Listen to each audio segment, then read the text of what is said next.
Well, good afternoon, ladies and gentlemen, and welcome to the Bloomington Center for Performing Arts, and thank you for joining us this afternoon for the first part of our discussion regarding the data centers and a public forum. I'm Dan Brady, I'm the mayor of Bloomington, and this is our city manager, Jeff Juergens, and I'm going to try and give a little opening regarding what we're attempting to do here and your role with that. So let me start with, once again, thanking you for being here and taking the time. We're also going to try and repeat the same format at 6 p.m. This evening for those who could not make this afternoon. First off, what this is a public forum in which we want to hear your opinions. What this is not is a situation that there's some type of council official activity here today, or that there's some type of vote that's being made because of this. What is going to be taken from this discussion today is information that you share with us about your thoughts regarding the subject matter of data centers, what you believe, don't believe, or want to try and know. Now, there are some other groups that are at work within the state of Illinois, one being a task force involving mayors in the northern Illinois area that have an ad hoc committee report that is going to be coming out in the near future. And we're going to share that via the City of Bloomington when that becomes an official document. So we, Jeff and I, are not experts dealing with data centers, and I know that our Deputy City Manager, Billy Tias, is here, and Deputy City Manager, Sue McLaughlin, and I don't think either one of them are experts in the field of data centers. And as far as I know, the inquiries that people have had and brought forth to the city government prompted this type of style of discussion. And that is simply an open forum. And when we get to that point in the program, we're going to ask that you step forward. You'll see that there's microphones in each aisle area that you can certainly have your 3 minutes to share your opinion or any other information that you want. Now, when that is concluded, we will move forward with the ending of the program after we hope everyone has an opportunity to have their voice be heard. It's not a forum debate style from the standpoint of we're going to rebut anything that you say. If there's something that our city manager or I can answer regarding a question as it poses right now in the city, we may attempt to do that. Otherwise, we're going to have a discussion, and we're going to do a lot of listening, and I believe that this type of forum is needed in the city as well as others, just to have this discussion as many people have their opinions one way or the other on this issue. So with that, once again, thank you for being here, and I'm going to turn the microphone over to our city manager to walk us through the format a little bit more. Thank you. Thank you, Mayor. As the Mayor said, my name is Jeff Juergens. I'm just going to run through some basic information, give an update on a couple of items, and before we kind of really start the program. As to the format, as the Mayor said, we're going to have everybody just line up and come down to the microphones to share your comments and your feedbacks. We would ask that you provide your name and the community that you live in. You don't have to provide your residence, but if you can at least state if you live in the city or if you live somewhere else, that would be helpful for us. As the Mayor said, not a lot of time for back and forth in terms of Q&A, but if there's something short that we can't answer, we will try to do so. And then if you have other comments or you want to provide other information, you can certainly do that. And I've got a website or a email address up there where you can send public comments at cityblm.org. Just want to start out by saying that we realize there are a number of issues that when we talk about data centers are front in mind for city staff and the council. We already know that there are things that we would have to look at and we would have to strongly consider.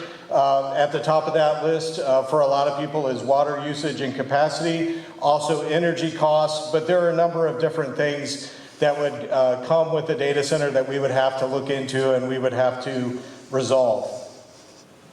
There are also some potential benefits. We want to hear from obviously the public as well to see what, if any, benefits they truly believe could come from a data center. As I mentioned, energy is one of the higher priority concerns that we hear a lot. And the map I have up here, don't shoot the messenger for this, but we live in a very large energy grid. We're the blue up there.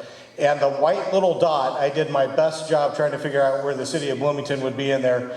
That's the city of Bloomington. So when we talk about energy costs, we also have to be mindful that we are in a very large grid, and a data center that could locate anywhere in that grid could impact our energy rates if not done the right way and if that's not a consideration. So just one thing to be mindful of.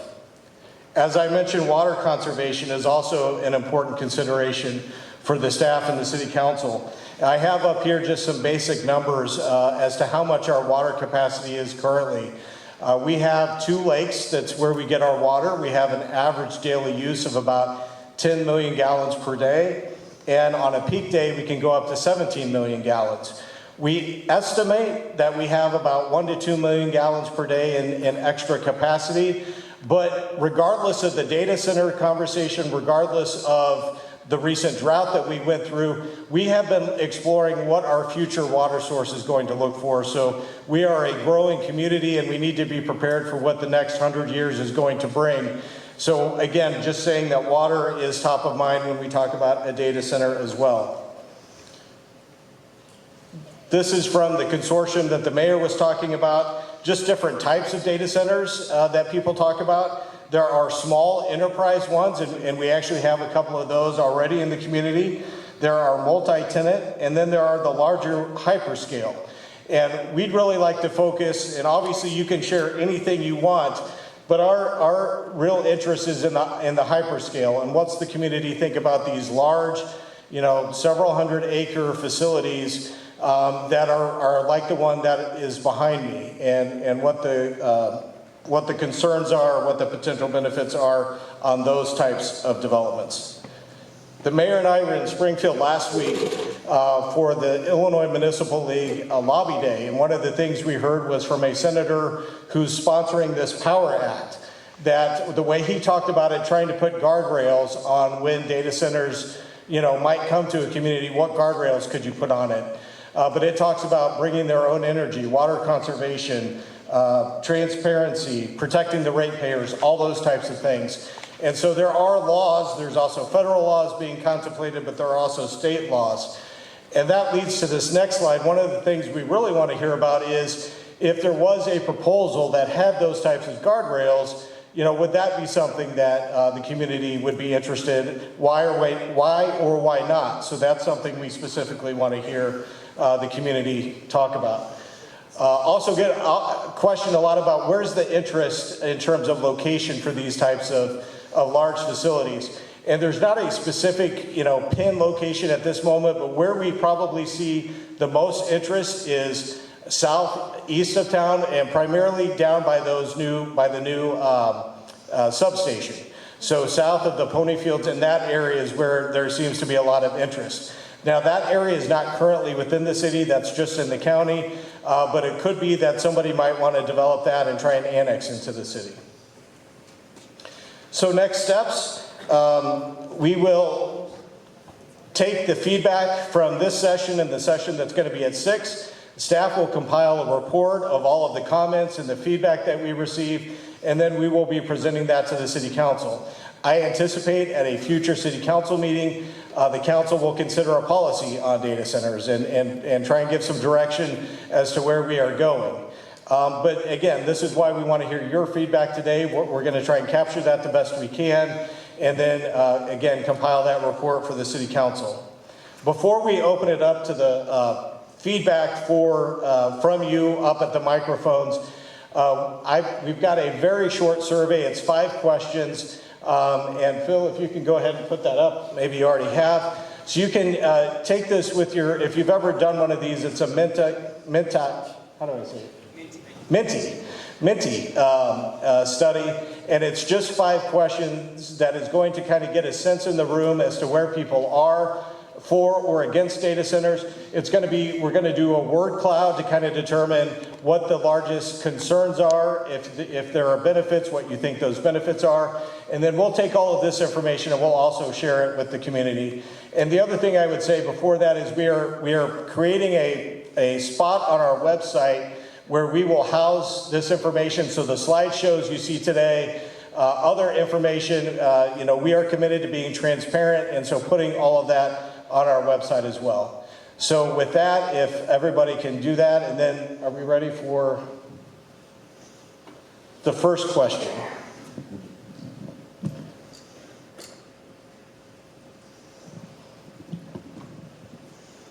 All right, and then, all right, does everybody feel like they've had an opportunity? Maybe a couple more seconds on this one.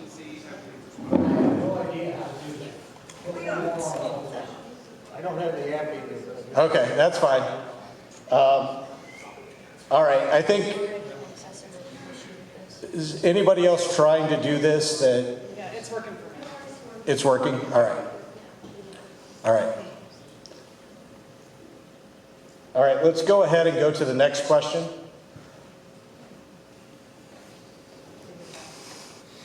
So this is a word cloud. So in the spot, if you could type what you see the biggest concern with a hyper data center being.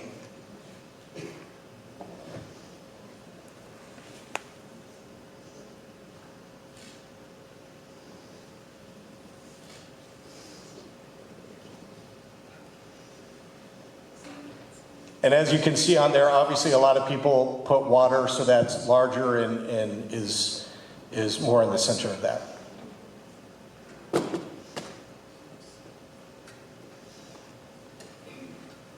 All right, Phil, let's go ahead and go to the next question.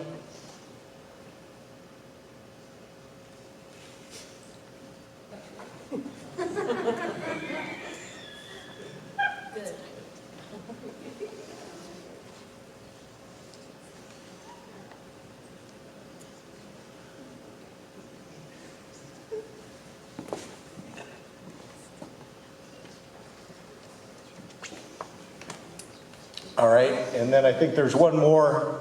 So that was none. And, oh, this is ranking, I'm sorry, there are a couple more. This is just ranking your concerns. So what do you see as the biggest concern?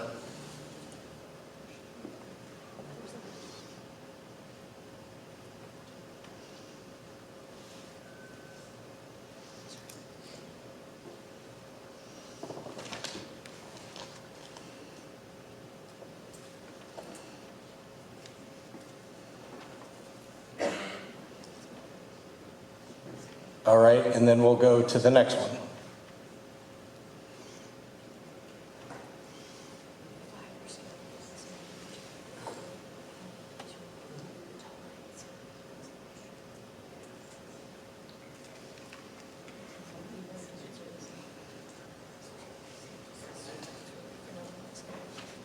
All right. Couple more people jumping in there on this one. And then we'll go to the final question, which we're just asking if you could let us know if you're a resident of the city or not. And none of this is being tracked directly to anybody in this room. It's all anonymous. Should have said that at the beginning. But this information does help us as we really try and put into writing, what the position is of the community. Will certainly help us as we talk to the city council about this. Yeah. Thank you. Can you keep that open, please, so that additional people can respond? So first off, again, thank you, and I do want to make an introduction. I know there was at least one member from council, City Councilor Mike Straza. Mike, would you like to stand up from the Bloomington City Council? And I know former council member Donna Bowen was here. Donna, she was here.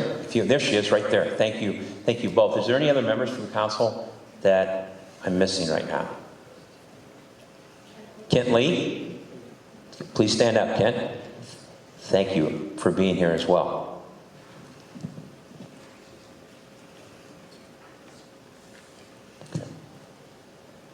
And is Diana Hallman here, former council member? Diana, thank you for being here as well. So we're going to move now to the public discussion portion of the program. If you didn't participate in the electronic side of things, or couldn't for whatever reason, you have the opportunity now to have your voice heard by simply stepping to the microphone. And I will remind everyone that we're going to have the timing of 3 minutes, and simply what we ask is that you state your name and where you're from. I don't need an address, but whether it's Bloomington or it's somewhere else. So we're going to go ahead and start right here first, okay? If you'd go ahead, sir, just your name and where you're from. My name is Matt Hickman, Matthickman. I've been a resident in the town of Normal for 20 years. I'm a Bloomington business owner. I have a private counseling practice, work with area children and families as a pastor before that. I've also served on the board of the Parklands Foundation Land Stewardship Trust, and I know how important conservation is to people in this county. I prepared a written statement. Data centers are not clean or invisible infrastructure simply because we interact with them through screens. They are massive industrial facilities that consume enormous amounts of electricity and water while generating continuous waste heat, noise, and environmental strain.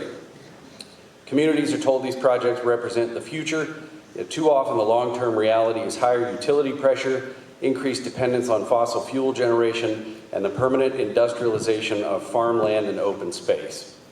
We should not allow soothing language like the cloud to hide the very physical burden being placed on our land, water, and power grid. We're also being asked to accept a weak economic bargain. The facilities occupy vast acreage, demand expensive public infrastructure support, and often receive tax incentives while producing relatively few permanent local jobs compared to their footprint. The profits leave the community, but the demands on roads, substations, water systems, and emergency services remain here. Once the structures are built, they reshape the character of a region for generations. A community's beauty, quiet, and identity have value too, even if they cannot be neatly entered into a spreadsheet. Finally, we should be cautious about greenwashing claims surrounding sustainable cooling technologies. Closed-loop cooling does not make heat disappear. The heat has to go somewhere. Efficiency improvements do not erase the enormous energy demands or the environmental costs pushed upstream to power plants and infrastructure networks. Before approving projects of this scale, the Council should require independent environmental review, full transparency regarding water and energy use, enforceable limits on resource consumption, and binding community benefit agreements, not vague promises. Once a town becomes a utility corridor for industrial scale computing, it's extraordinarily difficult to reverse course. Thank you. Thank you. Thank you. Dale Next. Hassinger. I've lived in this area my entire life. I now live out near Hayworth. I ran a business for 40 years. I paid $30,000 a year in property tax. I still own property. And I've never gotten incentives from anybody for anything because I didn't want it. I support Mayor Brady. I like Mayor Brady, but I'm completely against this thing. I'm going to listen. But water usage, you showed your output, but you don't say how much it's going to take. We've had a water problem for 40 years, and they haven't been able to fix it. Oh, but we're going to fix it now? It's kind of ironic. You said this place would pay for itself, and it loses $1 million a year the last I knew. The arena loses $1 million a year. The buses lose $1 million a month. Unit 5 said, if you pass this tax thing, we'll cut your rates. They haven't. I'm just tired of all the doublespeak. I don't know the truth. Yes. Friends of mine live in Lake Bloomington. We get a ladder and go down off his dock to the dry lake bed and clean up the crap in the lake. In November, there was no water at Hickory Point. But we're going to fix it now? We can't make the water taste good from Lake Evergreen. We have it, but we can't make it taste good. I keep hearing this stuff, and I don't know what's going on. It's a hard job, I got it. But my neighbors, 3 of my 5 neighbors, work for the Clinton Power Station. Meta bought the power. They're not going to ship it there. You put up a picture of MISO. I understand how MISO works. This place will buy the power output of a wind farm that's already existing, that's already part of the grid, and say, hey, look, we bought green energy. It's more complicated than that, but this is very deceptive. I don't like most of what I see. I want to see the water usage. You say what you can make, but you don't tell us how much they're going to use. Pritzker just put $6 billion tax on our electric bill, and now they're going to take more energy and more energy. I'd like to know some answers. Pritzker said that he's not going to tax, property tax for these people for 20 years. Darren Bailey put a video out today. So how are we going to get money back? I don't know how we're going to get money back if they're not going to pay property taxes. They're going to create a few jobs. Okay. I don't know why in a city that has water problems we're even talking about this. I'm kind of upset. Government always seems to screw things up. I went through the windmill fight down by me, and they listened to everybody and voted it in anyway. We voted out every single person that voted for it. We now have the windmills, and that power goes to Indiana. MISO ships it over there. It's all very complicated. But this is a big deal, and I'm 100% against this. Thank you. Next. Sorry, short people problems. My name is Ruthie. I live in Old Town Township. I am a stone's throw from the ETJ, which, Mr. Jurgens, I would love to hear you talk about when you say putting a data center out in the county, because I think what you mean is in the ETJ. The ETJ is a 1.5-mile boundary that extends out of the Bloomington city corporate limit. The City of Bloomington, their decisions on things like permitting, zoning, they have some weight there. So if Bloomington says we don't want that, they supersede the county. If the city cannot accommodate a data center in their own city limits, please do not offload your problem to us. There are a whole bunch of people that live out in that area. We have, on my road alone, we have at least 2 families where there are grandparents, parents, and children living in adjacent properties. We have one family whose family farm has been there for over 100 years. This type of behavior says we don't care about those people. I'm a farmer, and I live less than a mile from this southeast site. And I would encourage everybody in this room to go look at the EDC website and see where they designate enterprise zones.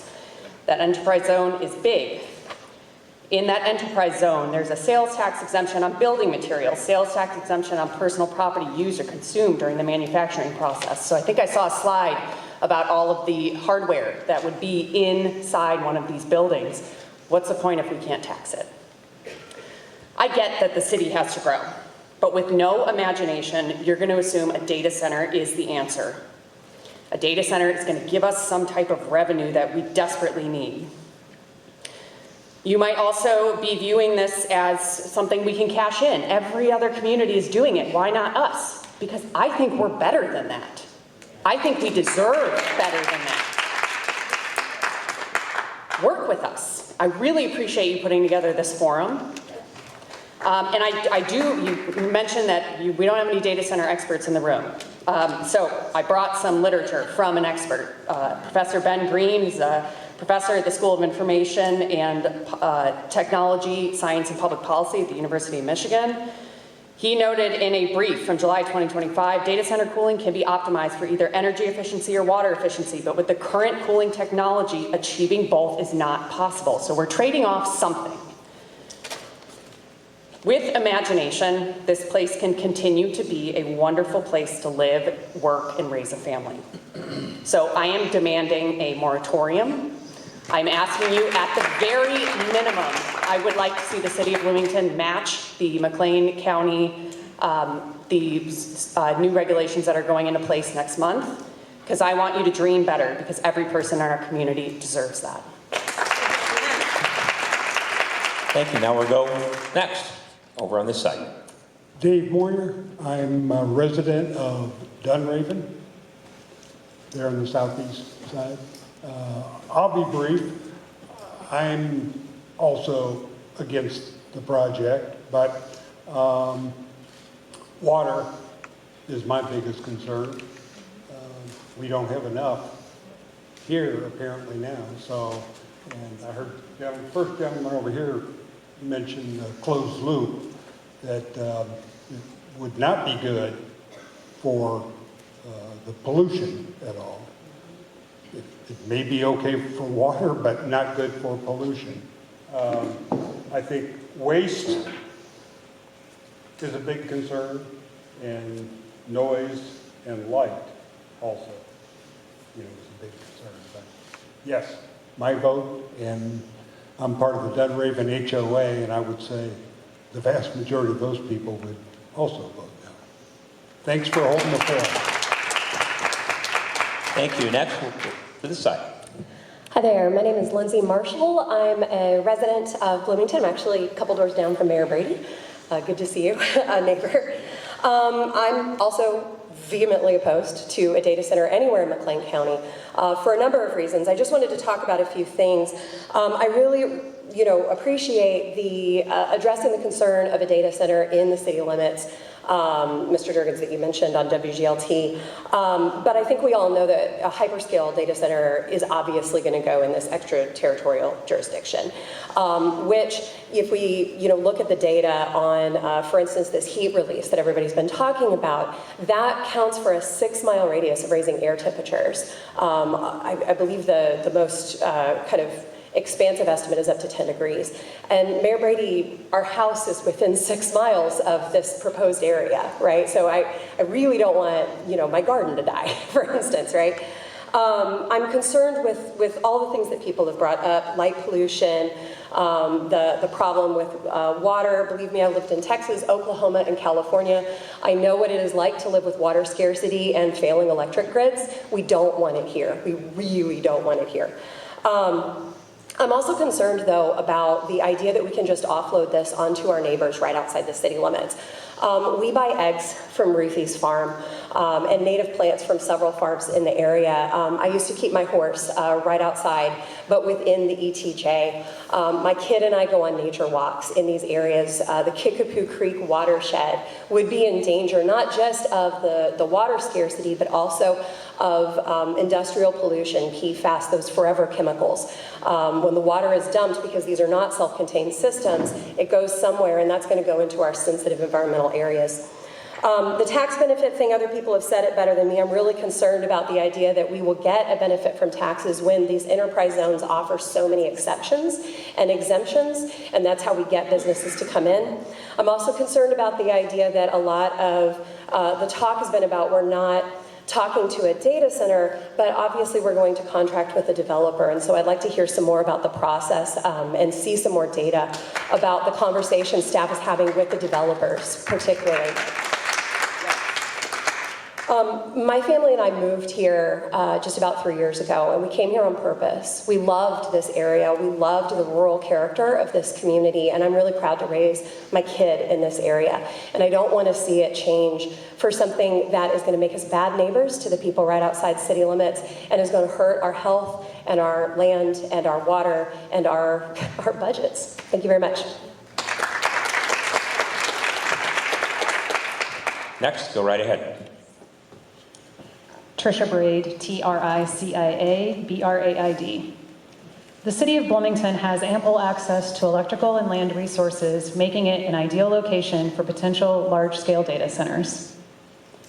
Those aren't my words. The statement is directly quoted from the March 5th, 2025 Planning Commission staff report. In April 2025, the city adopted zoning language adding data centers to its code. Data centers are now a permitted use in M1 and M2 manufacturing districts. In M1, a special use is required only if site adjoins a residential district boundary line. In M2, data centers are already permitted. I appreciate staff clarifying that no parcel currently exists inside the city limits, meeting the full practical criteria of power, water, and zoning at present. That distinction matters because lands outside the city limits could qualify if annexed into Bloomington, as has been mentioned, and zoned appropriately. An annexation project would require a public process and hearing. The hearing matters, but it's not enough, because by the time the public sees a fully formed annexation or rezoning agreement, a request, major decisions may have already been shaped with staff and private conversations with the applicant. That's why Bloomington needs stronger ordinance language before a project appears, not after.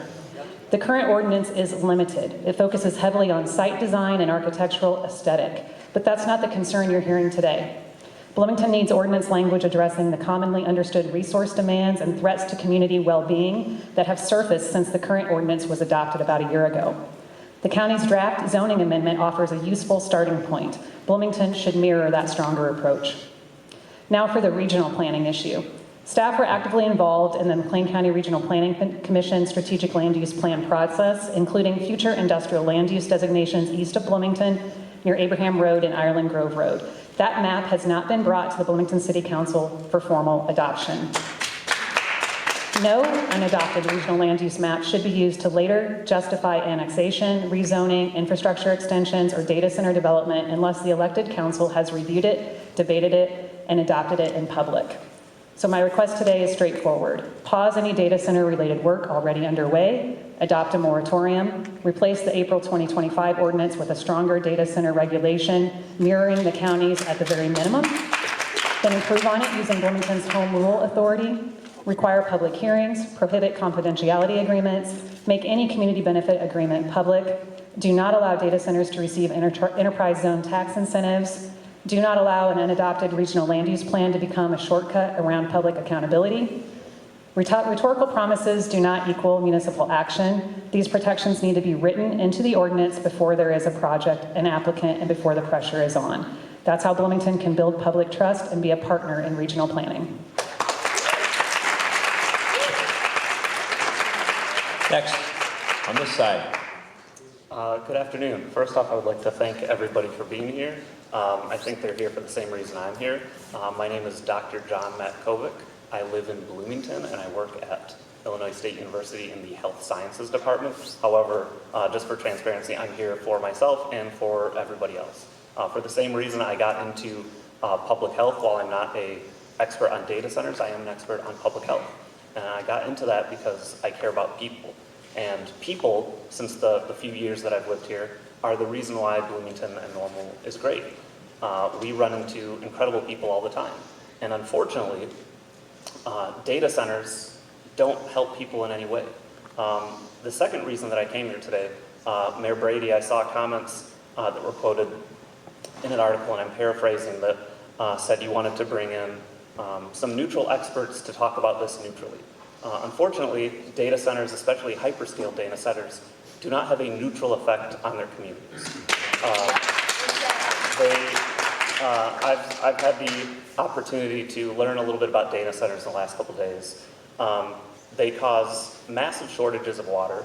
From what I've read, a hyperscale data center uses anywhere between the equivalent of 50,000 to 100,000 people.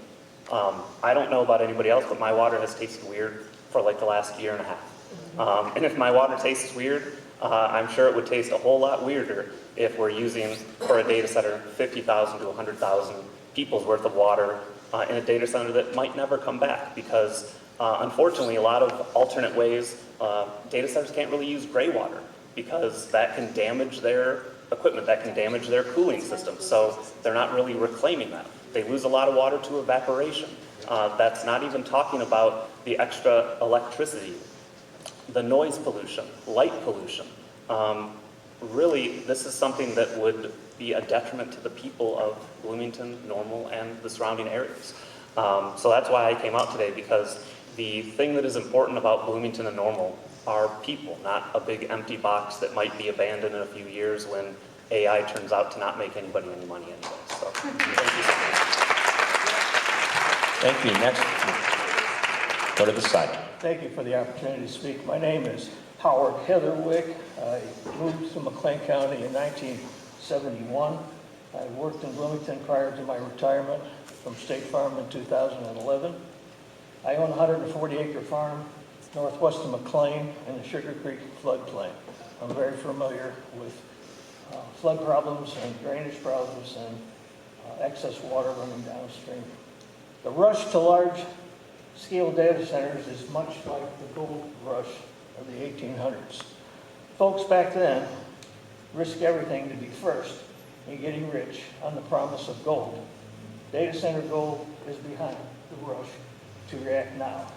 Water to drink, air to breathe, are most critical to life itself. McLean County already has critical drinking water challenges, with Bloomington depending on Lakes Bloomington and Evergreen. We've seen drought reduce water capacity. Some, like me, that are old enough to remember when we were pumping water from the Mackinac River to supplement our lake. My family and I are part of Bloomington Township Water District. We have a 100,000 gallon tank on Route 9 West that about 6,000 people depend on. And it's 1,600 people depend on. It's drained about every other day. But that's 100,000 gallons, nothing like a hyper data center would use. I'm worried about the Muhammad Aquifer. Obviously, the town of Normal has tapped into that, and protecting it is absolutely most critical. I live adjacent to the deep wells that Normal has, and 1 million people depend on the Muhammad Aquifer. We must never, ever, ever jeopardize that precious resource. Closed loop systems have been advertised, but reducing partially treated water that has forever chemicals in it will just simply move those downstream to the Sugar Creek and cause more flooding problems than they already have. We must not sacrifice green space and farmland for data center gold rush.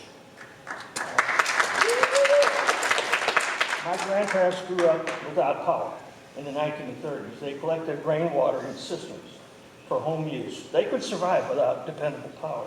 Unfortunately, my generation cannot. Right now, I am old enough, I shouldn't be worried about this. I should be out fishing. Yes. I've got 7 great-grandchildren. I'm worried about that. So please do not speed this process through. Allow this public debate, which I much appreciate, Mayor and City Manager. Thank you for allowing me the opportunity to speak. Next, to the side.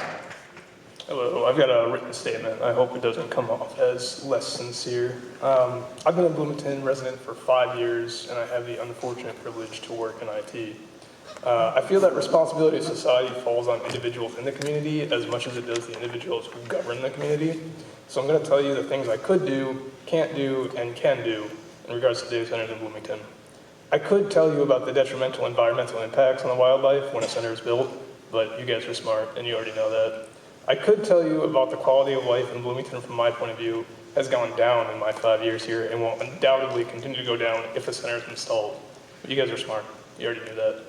I could tell you that centers have the highest impact on electricity costs in Illinois and will undeniably rise higher if new centers are built in Bloomington. But you guys are smart. You already knew that. I could tell you that 3 months ago, the city admitted we were in a drought and asked us to control and reduce our water usage, and that installing a center would only exacerbate that problem. But again, you guys are smart and already knew that. I could tell you how I dislike that I can't drive down veterans without passing multiple flock surveillance cameras approved by the city, and how I feel approving data centers would only encourage similar actions. You guys get the picture. I could tell you that the majority of Bloomington residents do not want a data center in Bloomington. It's pretty apparent you guys knew that. I could tell you that many of the benefits proposed from installation of data center for the city would be short-term, not long-term. But again, I feel like you guys are smart enough to know that it would happen. What I can't do is offer the amount of money or the potential jobs any company may promise in bad faith that their center would bring to the community. I'm a Bloomington resident, not a foreign multi-million-dollar corporation. What I can do is tell you from experience, within the tech space, Moore's Law is dead. It's been replaced with its efficiency equivalent. That is, the efficiency of tech doubles every 2 years instead of its performance. The owners of the existing data centers need to be forced into improving the efficiency of the ones built instead of building new ones. They can do it, but have no obligation to if communities continue to allow new construction. I can beg you to not allow any new data centers to be built in Bloomington or its surrounding areas. Thank you.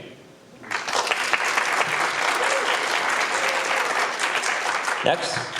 My name is Wayne Karpus, and I am a resident of the city of Bloomington, have been for 35 years now. And I didn't come here with any prepared notes or anything.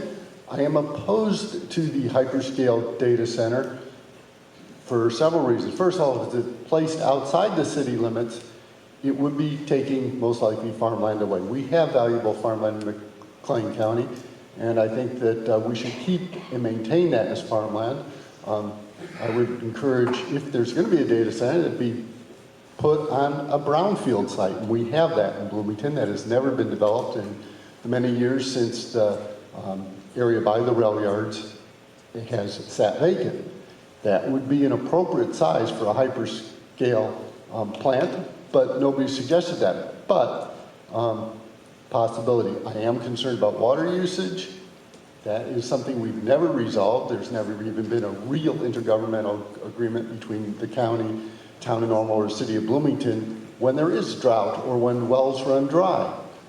That is something that could be done. I would encourage the city to pass a more comprehensive ordinance right now. Put a moratorium on it in the meantime, but then pass a strict ordinance that would provide for taxation so we're not burdened with the cost. That would make sure electricity is there, to make sure water resources are there, to make sure the road infrastructure necessary is there. If this does create jobs, which I'm not sure it does, that there is sufficient housing, because we have had housing shortages in the city of Bloomington.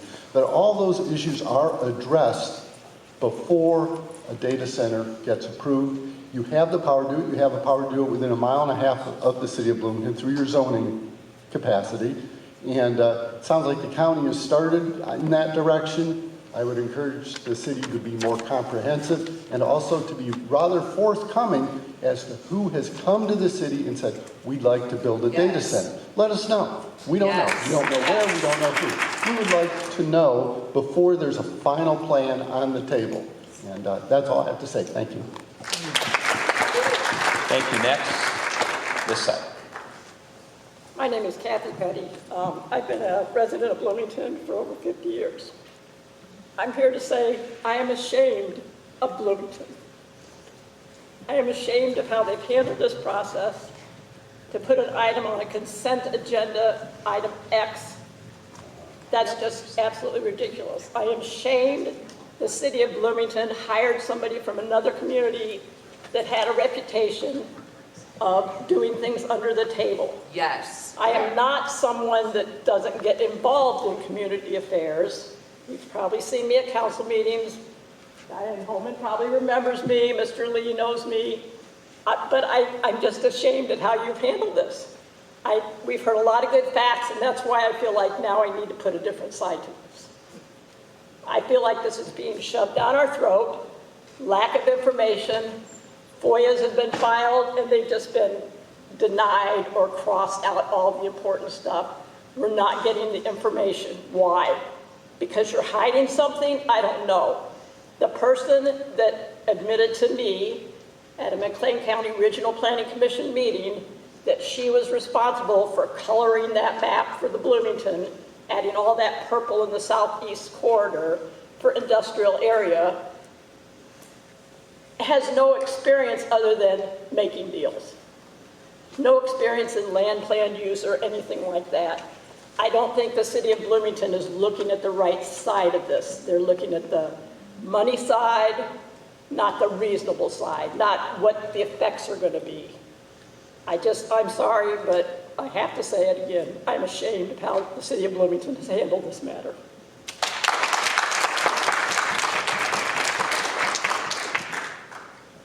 Next. My name is Taylor Stanton. I am a Hayworth resident and a Bloomington Normal business owner. My business is organic and native and wetland restoration gardening. I feel like my work is rooted in soil, ecosystems, and sustainability, so I'm here to speak clearly and vigilantly against the proposed data center on what will be at least 400-acre farmland area. Because that land is not empty. It is living soil formed over thousands of years from an awesome glacier supporting agriculture, biodiversity, and the systems that sustain both our environment and our local economy.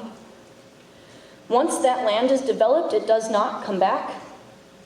And in Illinois, we have already seen what happens when we treat land as expendable. We have lost 98% of our state's wetlands, systems that once filtered water, controlled flooding, and supported entire ecosystems across the country. That is a cornerstone to this country. We already know the systems that place in Mahomet Aquifer. We are not in a position to lose more. This proposal also raises serious concerns about water and energy use. Data centers require millions of gallons of water per day for cooling, systems that are not real, that you hear about online, often drawn from aquifers like the Mahomet, which serves over 1 million people in central Illinois and has been struggling since before I moved down here. At the same time, they are among the most energy efficient facilities being built today, adding strain to an already stressed power grid and requiring expanded infrastructure to sustain them. This is not just a land use decision. It is a long-term commitment to our water, our energy, and our natural resources. And we need to be honest about what we're building this infrastructure for. Artificial intelligence systems are rapidly expanding, and with that expansion, so are risks. Something not mentioned yet, though I am echoing all of the concerns previously mentioned on the mic.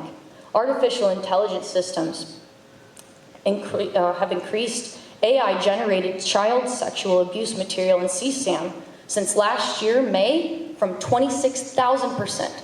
That's what this is being used for. If a data center's primary purpose is cloud storage and infrastructure, what do you think that agenda is going to push? Beyond just the pollutionary and environmental impacts, this is what it's being used for. Is that what we want Bloomington to be? This is not theoretical harm. This is happening right now. Our DOJ is struggling as of today, figuring out how to address this legally. And while this faculty might be described as a neutral infrastructure, expanding the systems and power and scale these technologies additionally raises real ethical concerns in how they are used and how quickly these harms grow. I'm not here to debate technology. I'm here to ask a simple question to you. Why are we choosing to sacrifice irreplaceable farmland, strain critical water resources, and expand industrial infrastructure for something that does not feed us, does not sustain us, and does not give back to the land it replaces? Because once you make this decision, we are the ones that live with it. Yep. Thank you. We'll go over to this microphone for anyone else. This kind of is the express lane over here if you want to come over. Go right ahead, please. Hi, my name is Dawn Dannenbring, and I'm the Policy Director of Illinois People's Action. We are working on policy as to why we do not want these data centers in this area. And I will provide you with our policy brief on what we have discovered is going on in Decatur, Illinois, and we can certainly all learn a lesson there. Data centers increase energy demands and rates, prop up fossil fuel and nuclear energy, endanger our water, increase air pollution, drain our public funds, threaten our jobs. They're a blight on our community. No one wants them. It's bipartisan. No one wants them. If you are against it, stand up. Let them see you right now. They imperil our economy. They create sacrifice zones, not just in our community, but every other community. If we don't want it in our backyard, we shouldn't want these disasters elsewhere either. And they are devouring our personal data.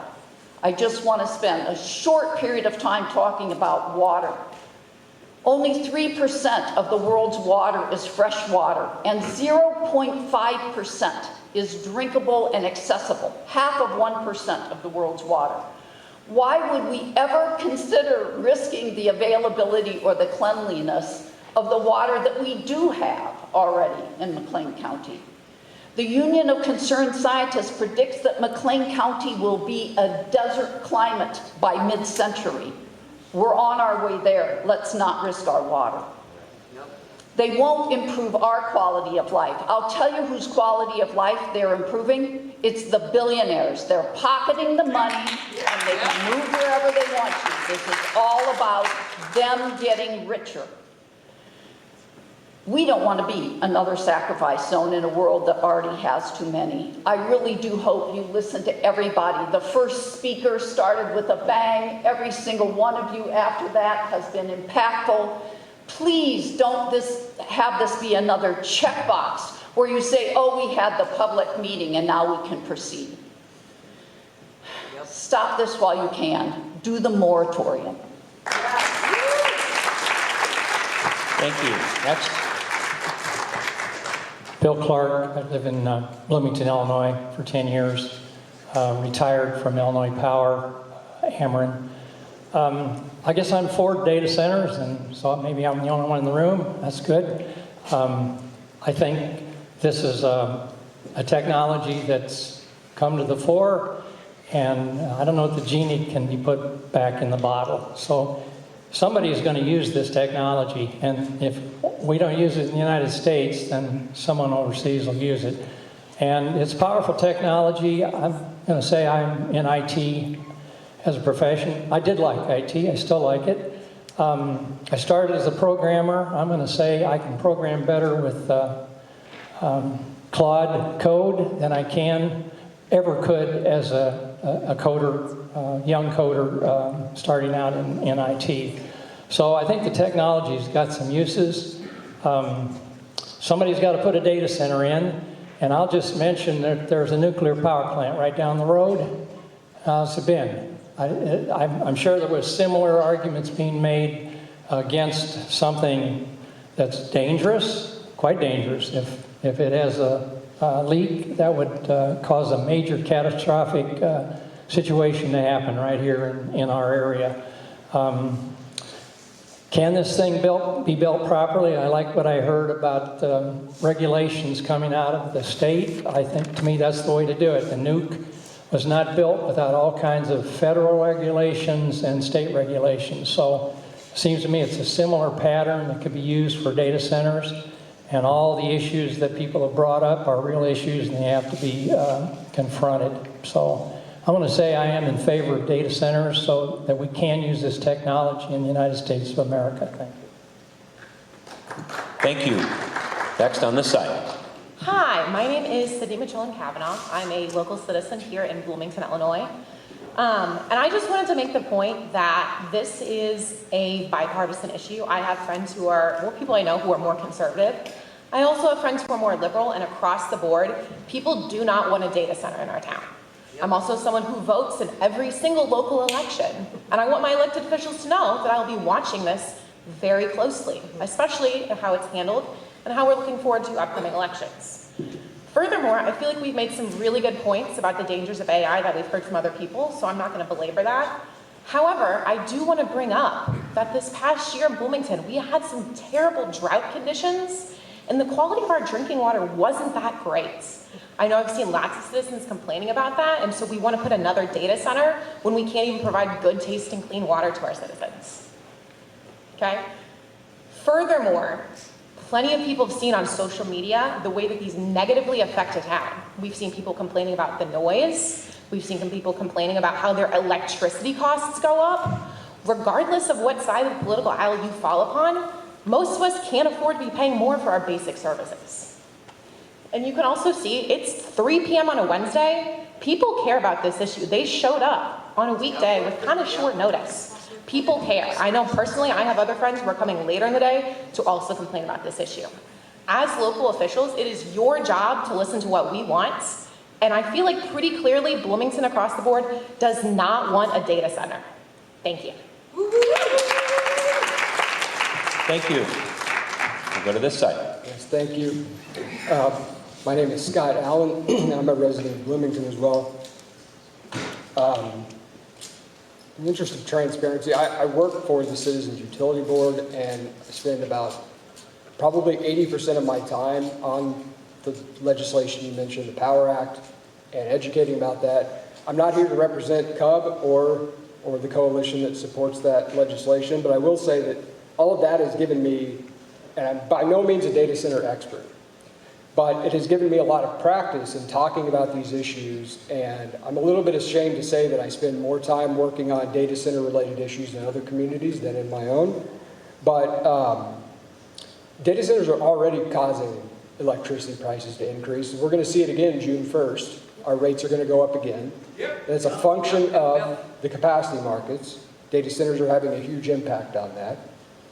I am also accustomed to, across the country, the misinformation or the disinformation, particularly around how utility interconnection works with data centers. I've seen them mislead communities in counties adjacent to us.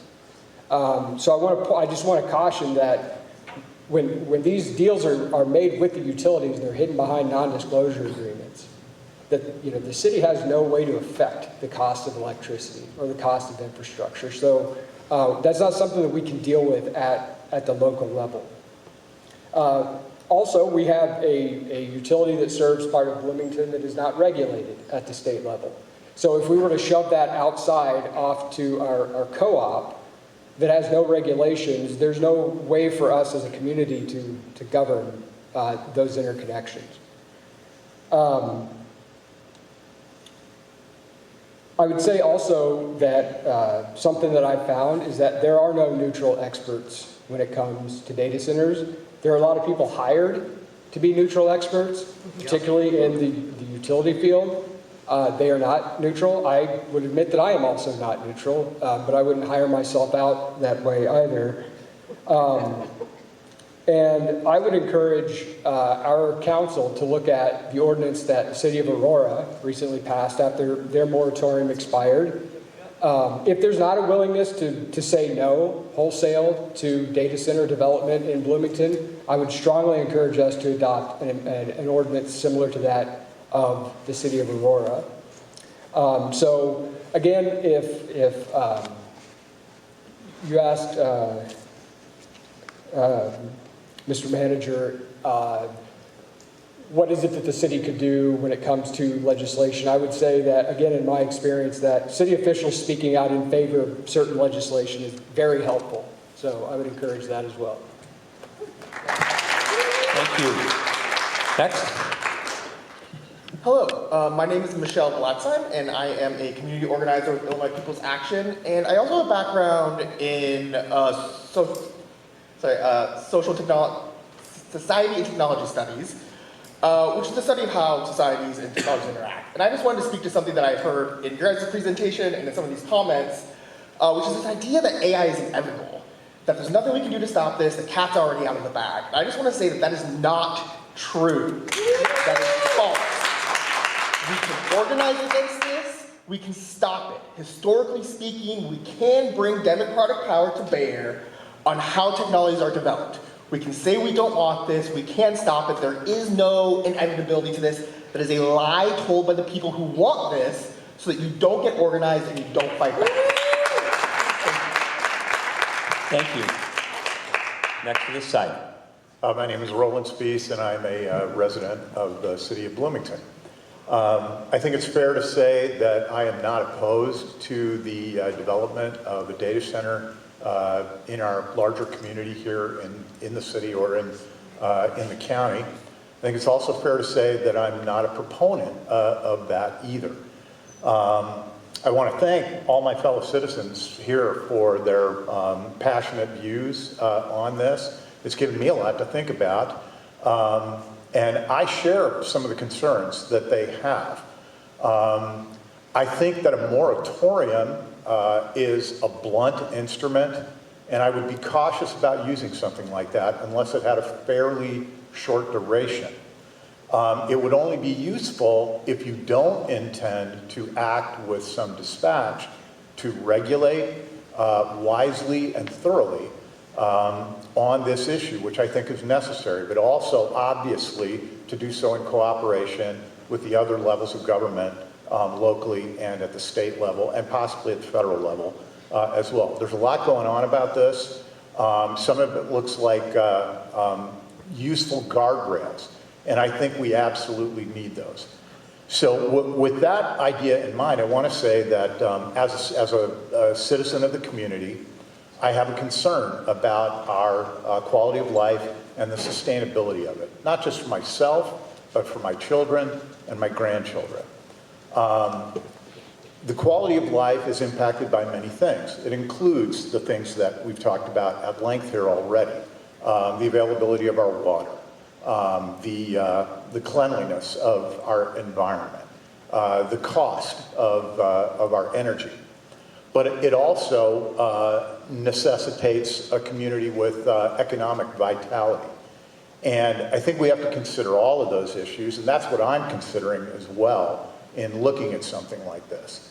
And I think I probably represent a segment of the community that is a little closer to on the fence about this sort of thing. I am very concerned that it be done wisely, but I am not opposed to its development in the end.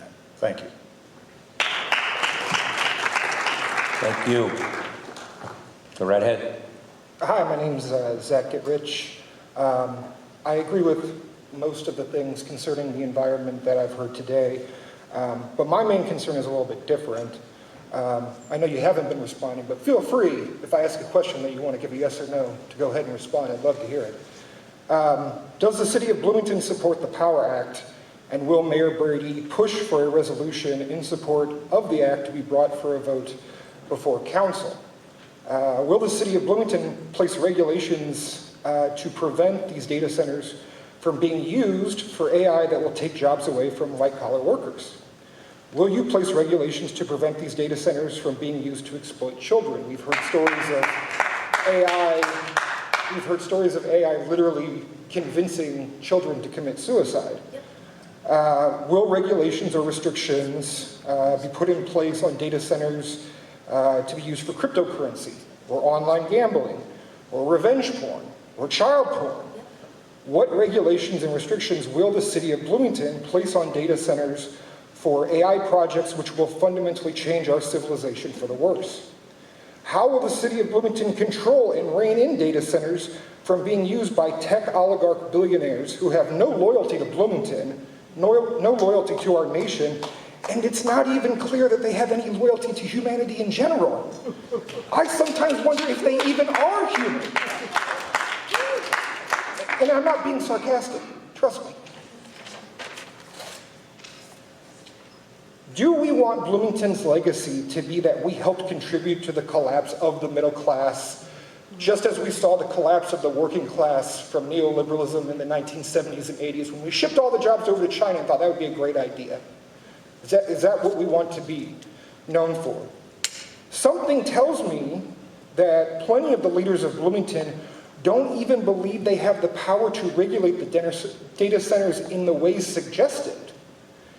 If Bloomington cannot answer these questions, or if Bloomington cannot control how these data centers are being used in order to guarantee they are being used for the good of humanity instead of its destruction, then we should not be giving tech billionaires or bank oligarchs access to our land, our electricity, our water, our oxygen, and our people who will be exploited. Thank you. Thank you. Next. My name is Craig Gates. I've lived here in Bloomington all of my adult life. And I heard about this meeting today. I went on the TV last night, watched the news. I listened to the radio all day today, and I was hoping to hear some kind of announcement that this was taking place. I was sadly disappointed. It was only by some friends that I got word that this was happening. So I'm not sure that we can really classify this as an open door meeting when probably 90% of the community don't even know it's happening. I think that's one of the problems that needs to be addressed. Mayor, I thank you, and City Manager, I thank you for having this, and I hope that it's just the beginning of much more open dialogue with what's going on and what's being planned. I have so many questions, more questions I think than any of the answers that's been given. I don't know a whole lot about the data centers from what I've read and what I've understood from some of my family and others. There's a lot of no knowledge. I mean, there's no answers. What is a data center? What does it do? Why has it not been sold to the American people that most of the American people in cities like Pekin and all around us say, no, we don't want it?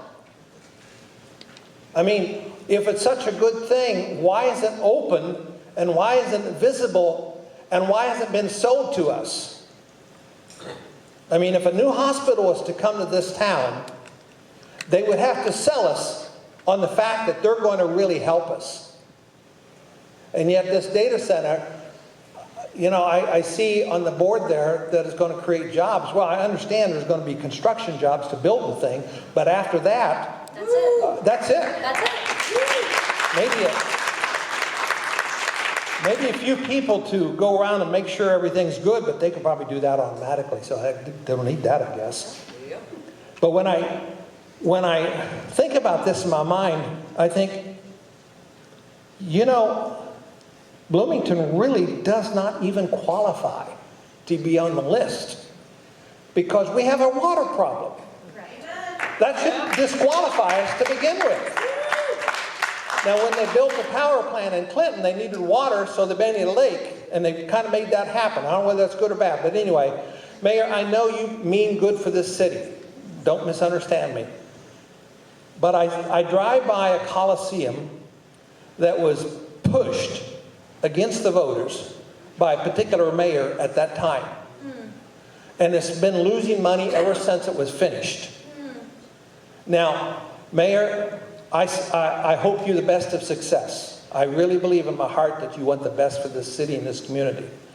But I hope the legacy is not a data center that's all finished and the town goes dry and has to cut back on their water because of a building that's just running a bunch of computers.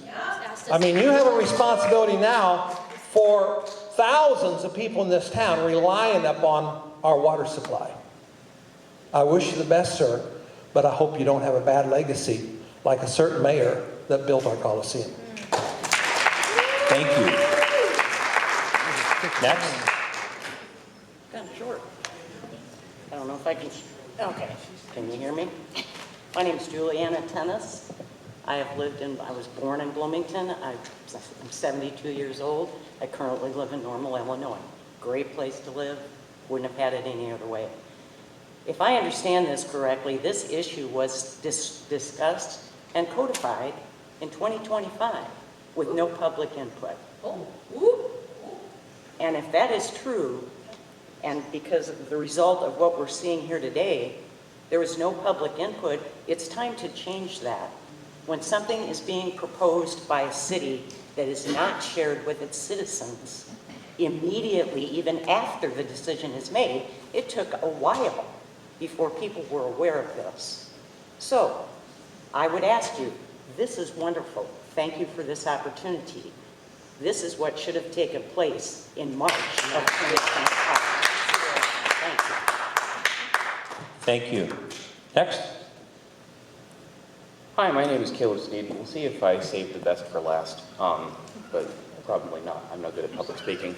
I think a moratorium on this is warranted for a few pretty good reasons. For one, I think the popularity of something like this is in doubt, I would say. For two, the water question is a big thing. If the water problem is already pretty significant and we're in a drought, something that's going to drain a significant amount of water is a problem. And sorry, I wrote something down. I was trying to go off of memory. That was a bad plan. For three, if someone's trying to dangle a carrot in front of your face, you should probably think about that before you go ahead and try to grab it. We know that there's money offered, we know that there are jobs promised, but if it looks really good to be, if it looks a little too good to be true for some quick cash, skepticism is warranted on that. That's probably it. Yep. Thank you. Is there anyone else that's in the audience right now that would like to come forward and offer their comments? Gentleman here. Hi. Thanks for putting on this forum. I appreciate it. I'll echo what another gentleman said, that I just kind of stumbled upon this, so it was kind of hard to find. I don't really think that the messaging was out there for everybody that would have wanted to be here to be here. My name is Matt Grizzle. I was born and raised here in Bloomington. I work here and I'm raising a family here. Apologize for the nervousness. not great at public speaking. So it's estimated that large data centers use as much water as a city of 50,000 people, so almost close to the population of Normal by itself.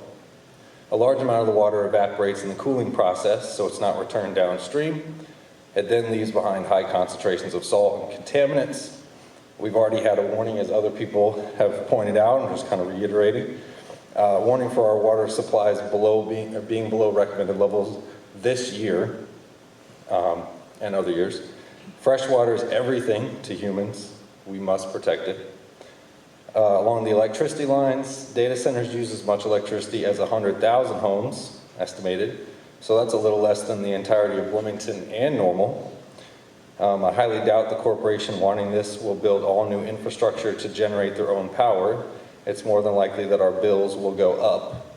In other places where data centers have been built, the newly inflated power bills are sending people into poverty, despite working full-time and cutting back on non-essentials.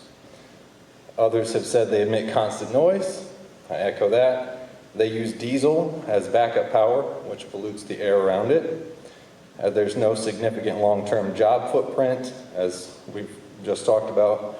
So mostly on the construction side, but maybe 100, 150 people to maintain it, maybe. I would say overall, AI is not worth it. Enabling giant corporations who shrug at fines for breaking laws or stepping over agreed upon lines is not worth it.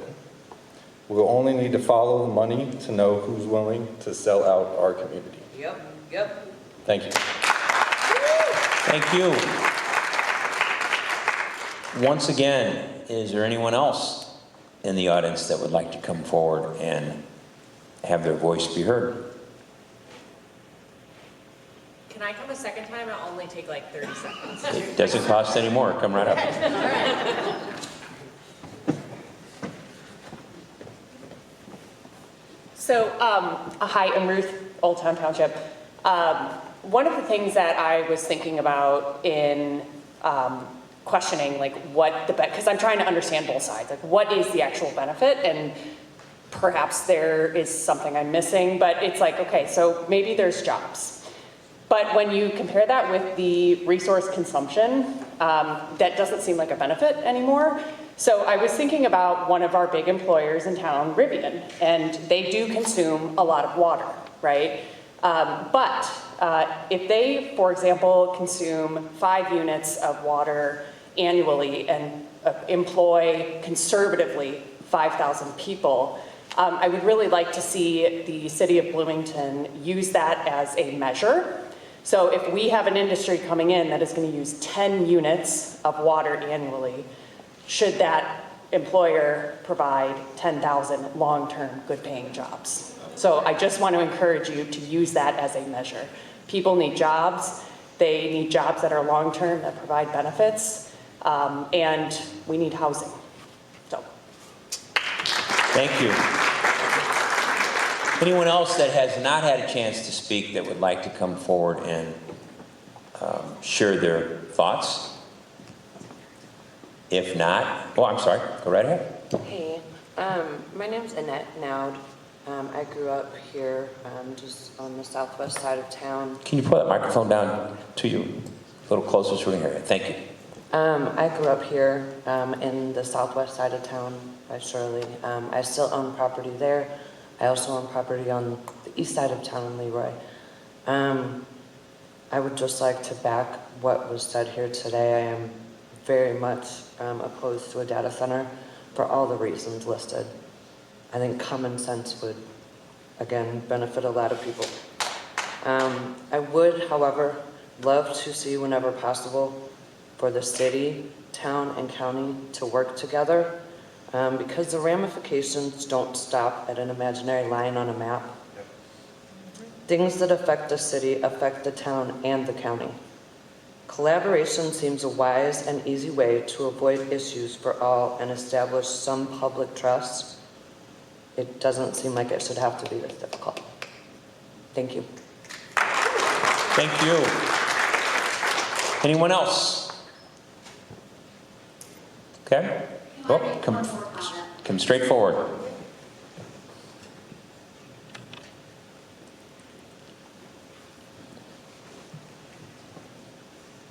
We're going to go ahead to this side because you're your first time speaking, correct?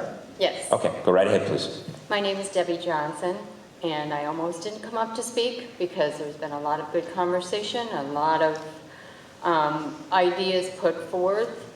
The thing I think that probably is concerning to me is it feels like we're getting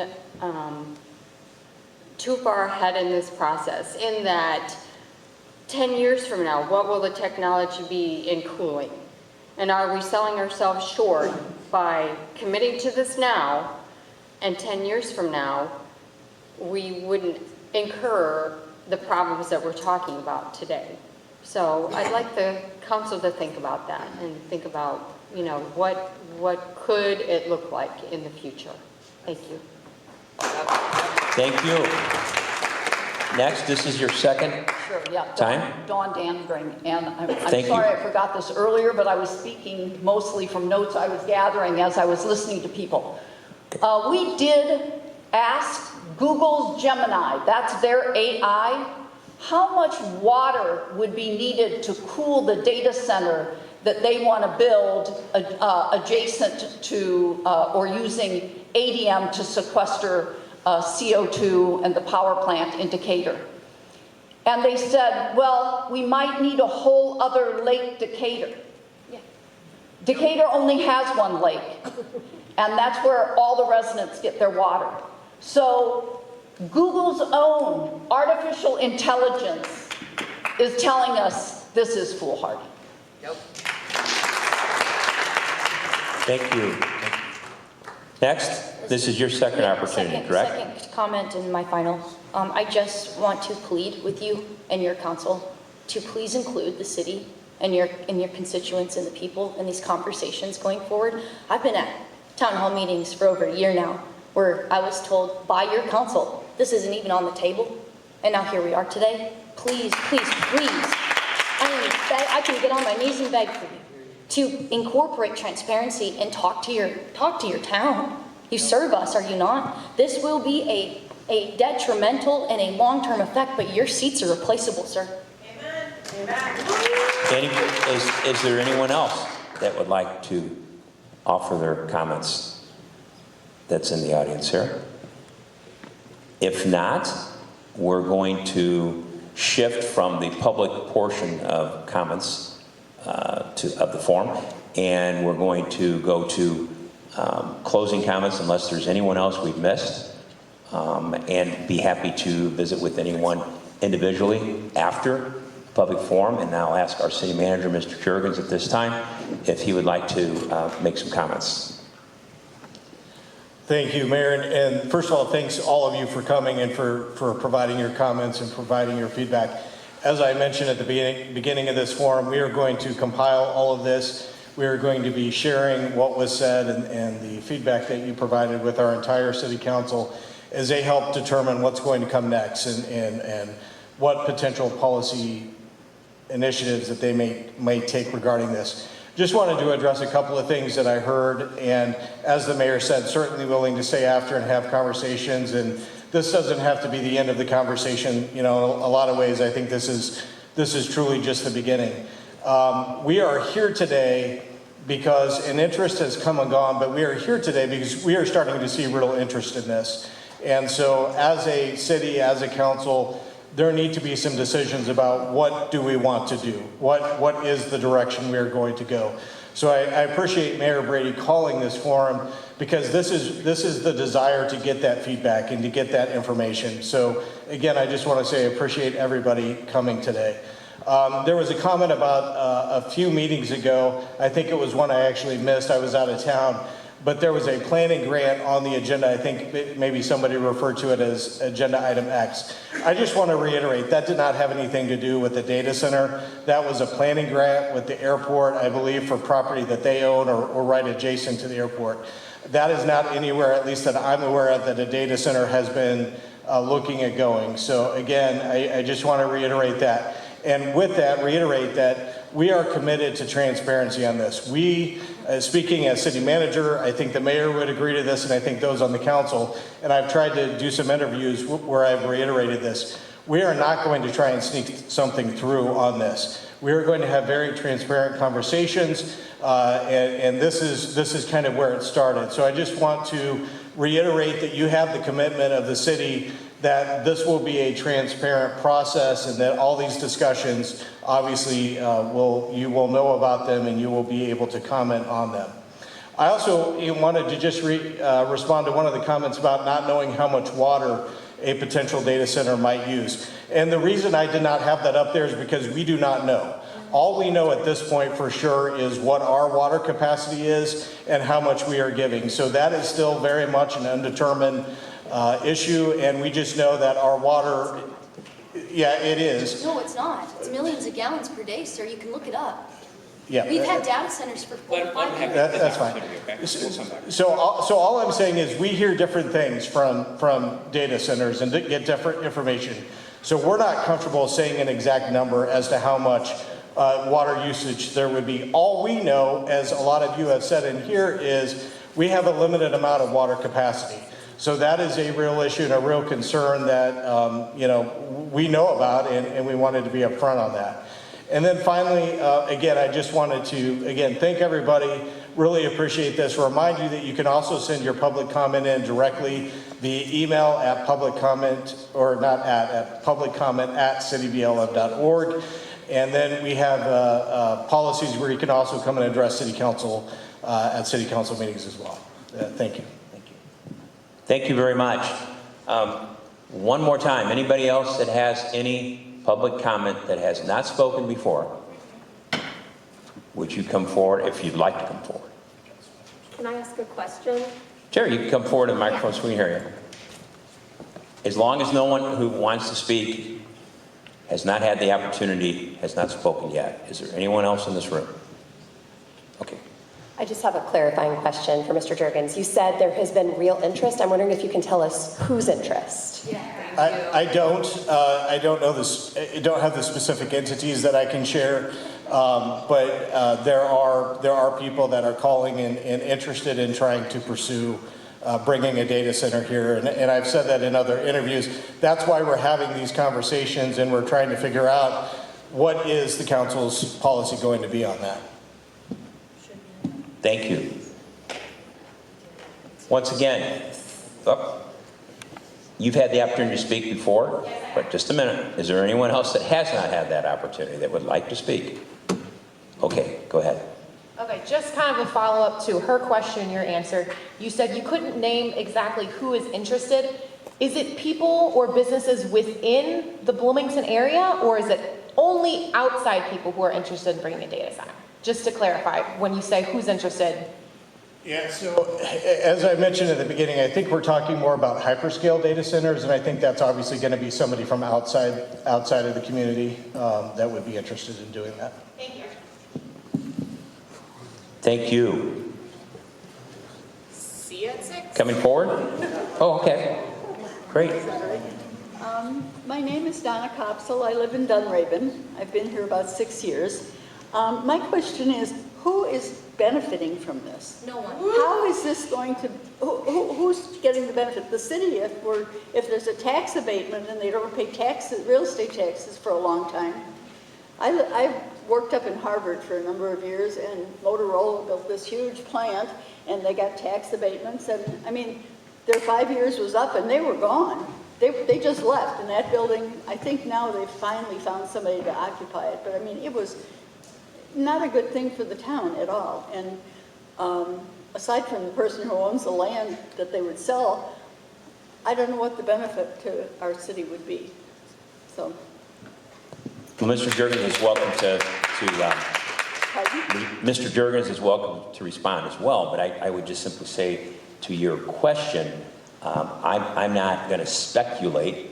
I think people can speculate for themselves. Sure. As I made in my opening remarks an announcement about the forum is about listening to you, ladies and gentlemen, and that is what I've tried to do in my entire political and government career, is be transparent, and that's what we're trying to do here today. We have another forum at 6 o'clock, and there's been a number of comments that I could certainly discuss and go further into. But that's not what this is for right now. This is for me and Mr. Juergens and many city staff that are here to listen, and elected city officials, to listen to your opinion, to give us more knowledge that we're asking for, and to make you, ladies and gentlemen, assured that your voice is being heard.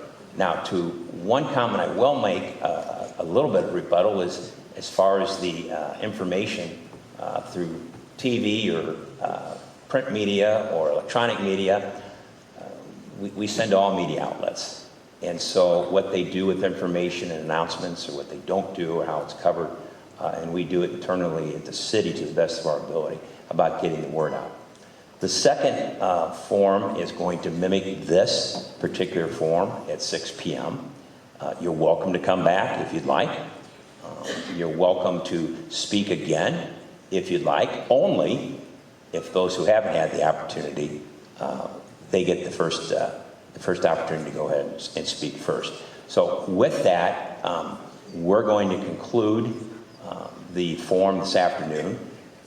I believe there'll be other discussions like this, and I believe that very firmly that we all agree on one thing: we want the best for the city of Bloomington. To many of you that have said your time frame here, how long you've been here, I was born and raised in this community, and I want the best for this community, and I want the best for my family and generations to come after me. And I think we're all in agreement about that. Your elected officials, when the opportunity, if the opportunity even arises about further discussions at council or a vote on anything, is going to be open and transparent. What I wanted today to accomplish with many of my colleagues that are here was an open forum, listening, the comfort to be able to be somewhere other than the city council chambers. There's going to be a little small when large turnouts of individuals come. And I didn't want people feeling like they're trying to do something at the 11th hour. That's not what this is about. This is about us listening, you sharing, and having the dialogue that you're supposed to have when you're a representative of the people. So with that, I appreciate everyone coming. I'll be here if there's those that want to have further discussions. Please feel free to do so. And thank you once again. And for those who will be back at 6, we'll see you at 6 p.m. So thank you very much. Thank you. Intention is irrelevant to results is harmful. 2 hours later.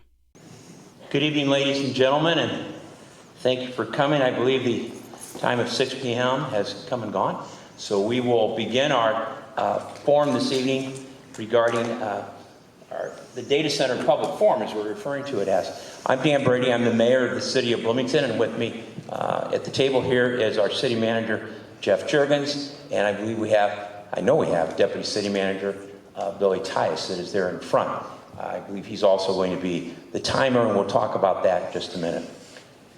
We had a forum this afternoon from 2 until roughly 4 o'clock this afternoon that went well from the standpoint of a lot of listening from the city side of things.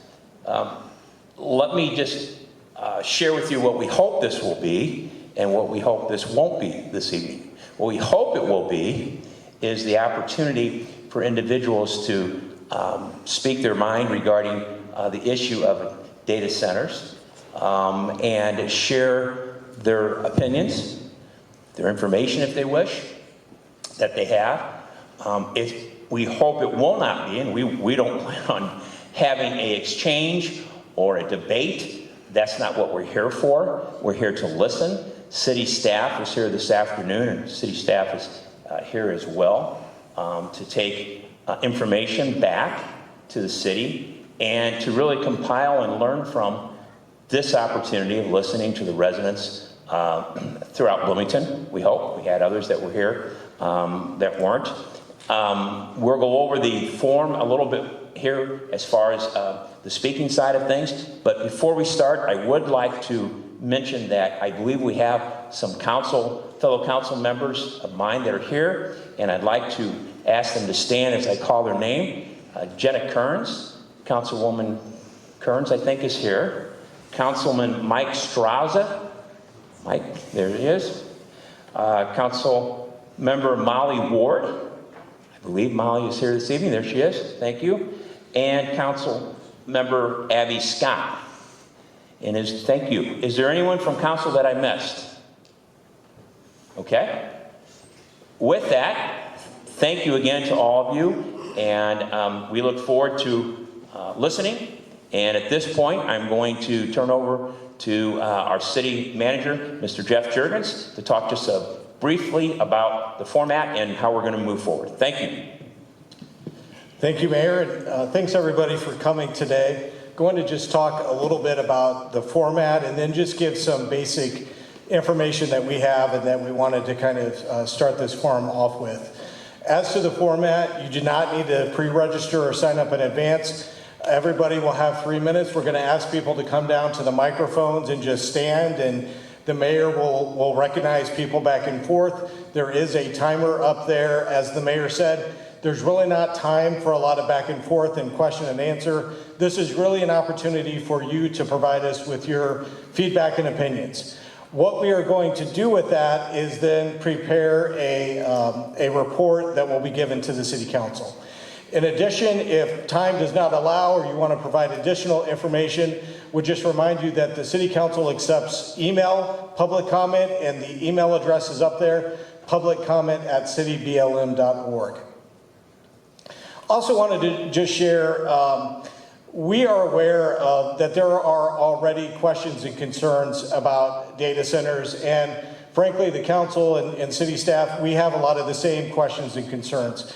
Two of the biggest ones up there are water usage and capacity. I'll talk about that in a second, and then energy costs. And so just wanted to share that, obviously we want to hear what your concerns are. We want to see what your questions are, and we can take those back. But I just wanted to maybe level set and let the crowd know that we are certainly aware of some of the concerns that are out there. We also want to hear from you on what you think any benefits could be, or if you think there are benefits from a data center locating in our community. And so we'll get your feedback on that.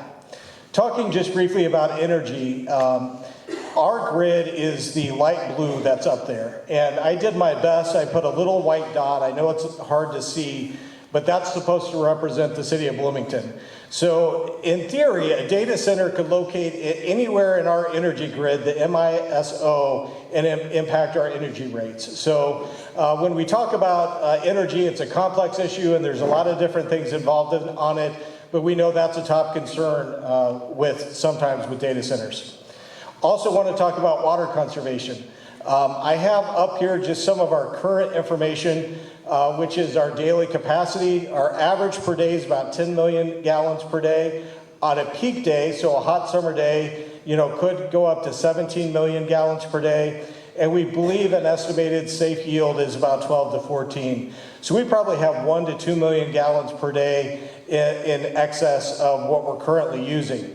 And so we know water conservation has a big question about it. If a data center were to locate here, how would we provide the water? That's certainly a question, and I don't know that that has been answered yet. So again, just reiterating that we know water conservation is a priority.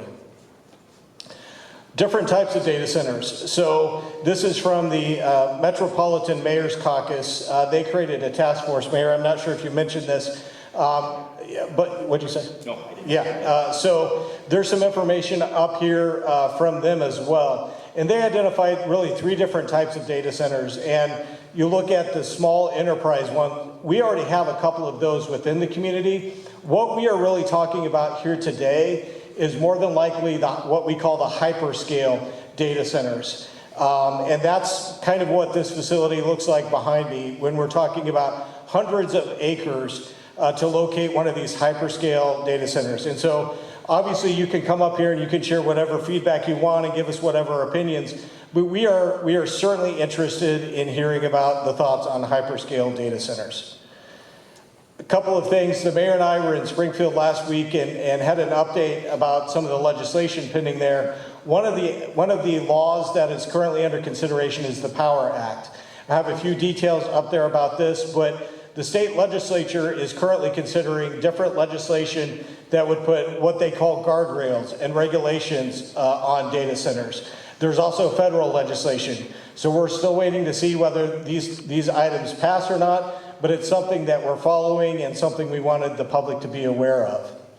With that said, one of the things we are really interested in hearing from the community is if there were those types of guardrails in place, would this community be interested in a data center with those types of guardrails? So again, you can comment on whatever you want, but that is certainly something we would like to hear more from the community on.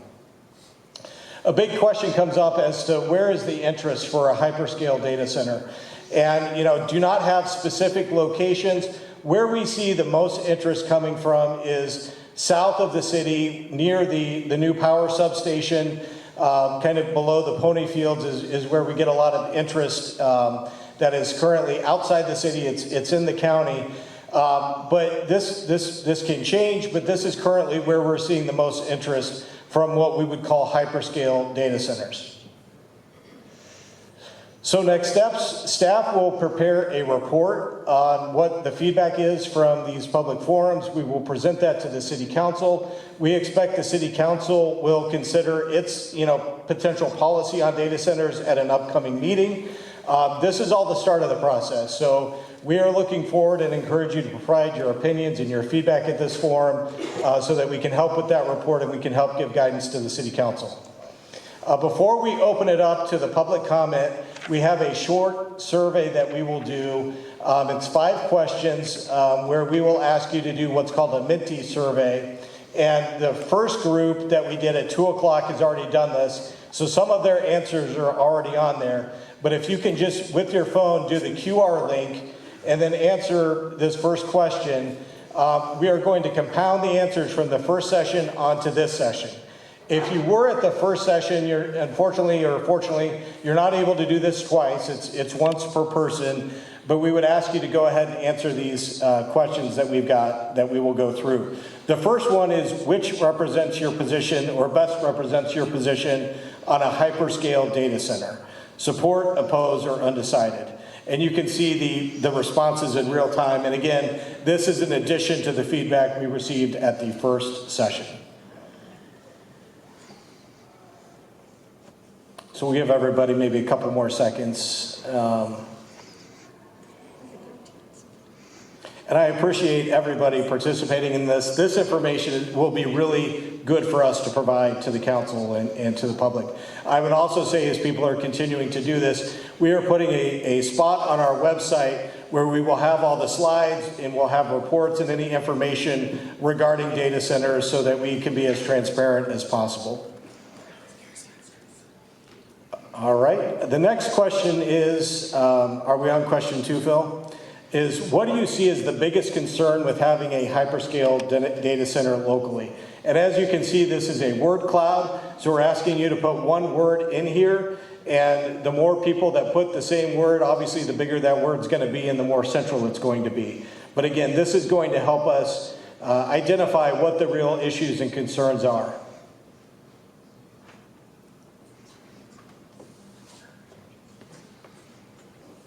All right, and then the next question. What do you see as the biggest advantage to having a hyperscale data center locally? None.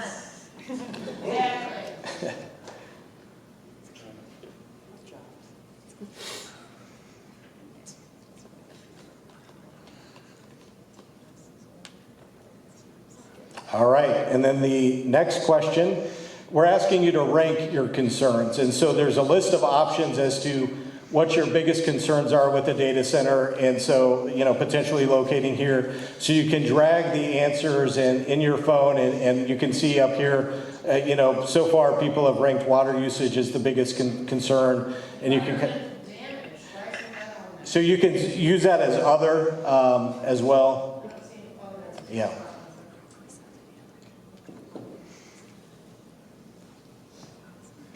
And if your answer isn't on here, obviously when you come up for public comment, you can tell us and we will take note of that as well.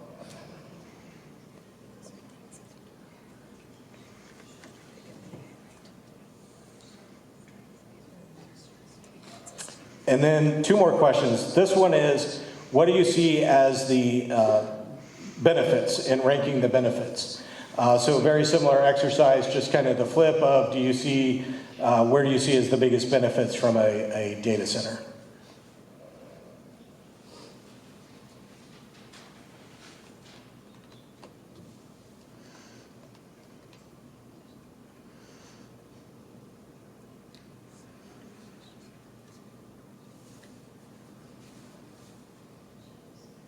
All right, the last question, if you could just answer if you're a resident of the city of Bloomington or not. And this is not a trick question, it's fine if you're outside the city and you're in our jurisdiction or you would potentially be impacted by something like this, but just trying to get a feel for who in the crowd here today is a resident or not. And I should also say this does not track you, we're not keeping your information or anything like this. It's an anonymous survey. But this will help us provide information to the council. So I do appreciate everybody that participated in this. And with that, I think we're going to ask people to go ahead and line up. Thank you, and thank you for participating. What we did is Jeff had indicated this afternoon, was we've got the 2 microphones. And if you would like to come forward, we ask that you try and keep your comments up to 3 minutes. We're also asked, if you spoke this afternoon, that you allow someone who wasn't here and didn't speak to come up as well. So if I remember some faces and I ask you to let somebody else behind you speak first, please understand that. So with that, we're going to go over here to my right to the microphone. Hi. My name is Kelly Lay. I'm actually in Leroy, so I'm not in Bloomington or adjacent to Bloomington. I still am within the environmental impact range of a data center, and I have family in Bloomington and have in the past been a resident of Bloomington. I'm here today. I know a lot of people are going to talk about water and power and environmental impacts and their feelings on this. I want to come at this from a slightly different angle. I am an elected official in the city of Leroy. I am an alderman for Ward 1. I have been an elected official for going on 8 years now. And I think that one of the aspects of this that is getting lost in the conversation is the long-term thinking that a city needs to take. When we sit as elected officials, we are responsible for the impacts down the road. And plenty of cities have seen or made choices that at the time were very shiny options that resulted in Superfund sites or damage to their city's reputation or a shift in the spirit of their city, the perception of their city that had economic impacts and environmental impacts beyond just what was presented up front. So I know that from an outsider's view, looking at Bloomington, there's been amazing economic growth. There's been amazing shifts to green energy, to drawing Rivian in. Bloomington has this reputation as really grasping forward into technology that can improve our country, can improve certainly our county. And I think that a data center on its surface looks like it's following that same path, but sets us back and goes against the environmentally conscious and proactive choices of Bloomington. So I hope that, coupled with the other things along those lines, that long-term thinking will settle out against the very short-term apparent benefits there might be. Thank you. Tell Mayor Dean hello. Thank you. Next, we'll go to this side, sir.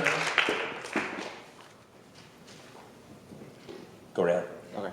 Hello, yes, my name is Nicholas Rhodes. I'm from Normal, obviously, so I'm not in Bloomington, but sister cities, whatever affects you affects me, and vice versa. Coming at this, at the data center question, the Twin Cities, of course, having a large educational community, what with I mean, obviously, as you know, 5 schools, three colleges and that sort of thing, and a million elementary schools and middle schools. I think as a lot of us know, with these data centers, the thing that they're powering and that they're allowing for is the rise in artificial intelligence. And maybe from an economist's standpoint, AI is the future, and I think in a lot of industries it is. But in education, as any educator or as any former teacher or any of that sort of, anyone in that industry can say, artificial intelligence is actively hurting the minds of young people, of students, both elementary, from elementary kids all the way up through university. You have students relying on artificial intelligence to do their assignments and kind of wasting away the educational opportunities that I think that the Twin Cities provides. And I do not believe that if this city was to build a data center, I think it would not mend well, it just would not be in good faith to the many thousands of educators that have been made in this city. And that's all I'd like to say. Thank you. Thank you. Next. Ma'am, if you'd like to go ahead. Yes, my name is Grace Ann. I live in Bloomington, so I am a resident. And being up here is actually pretty daunting. So I would like to basically address the things that you had up top of if it was regulated, if there were guardrails. And one of the things that I don't trust are those guardrails. They've been ripped down. Our air has been polluted. Our water has been polluted. We have seen what has happened to Utah, where it didn't matter of their choices. It didn't matter of their vote.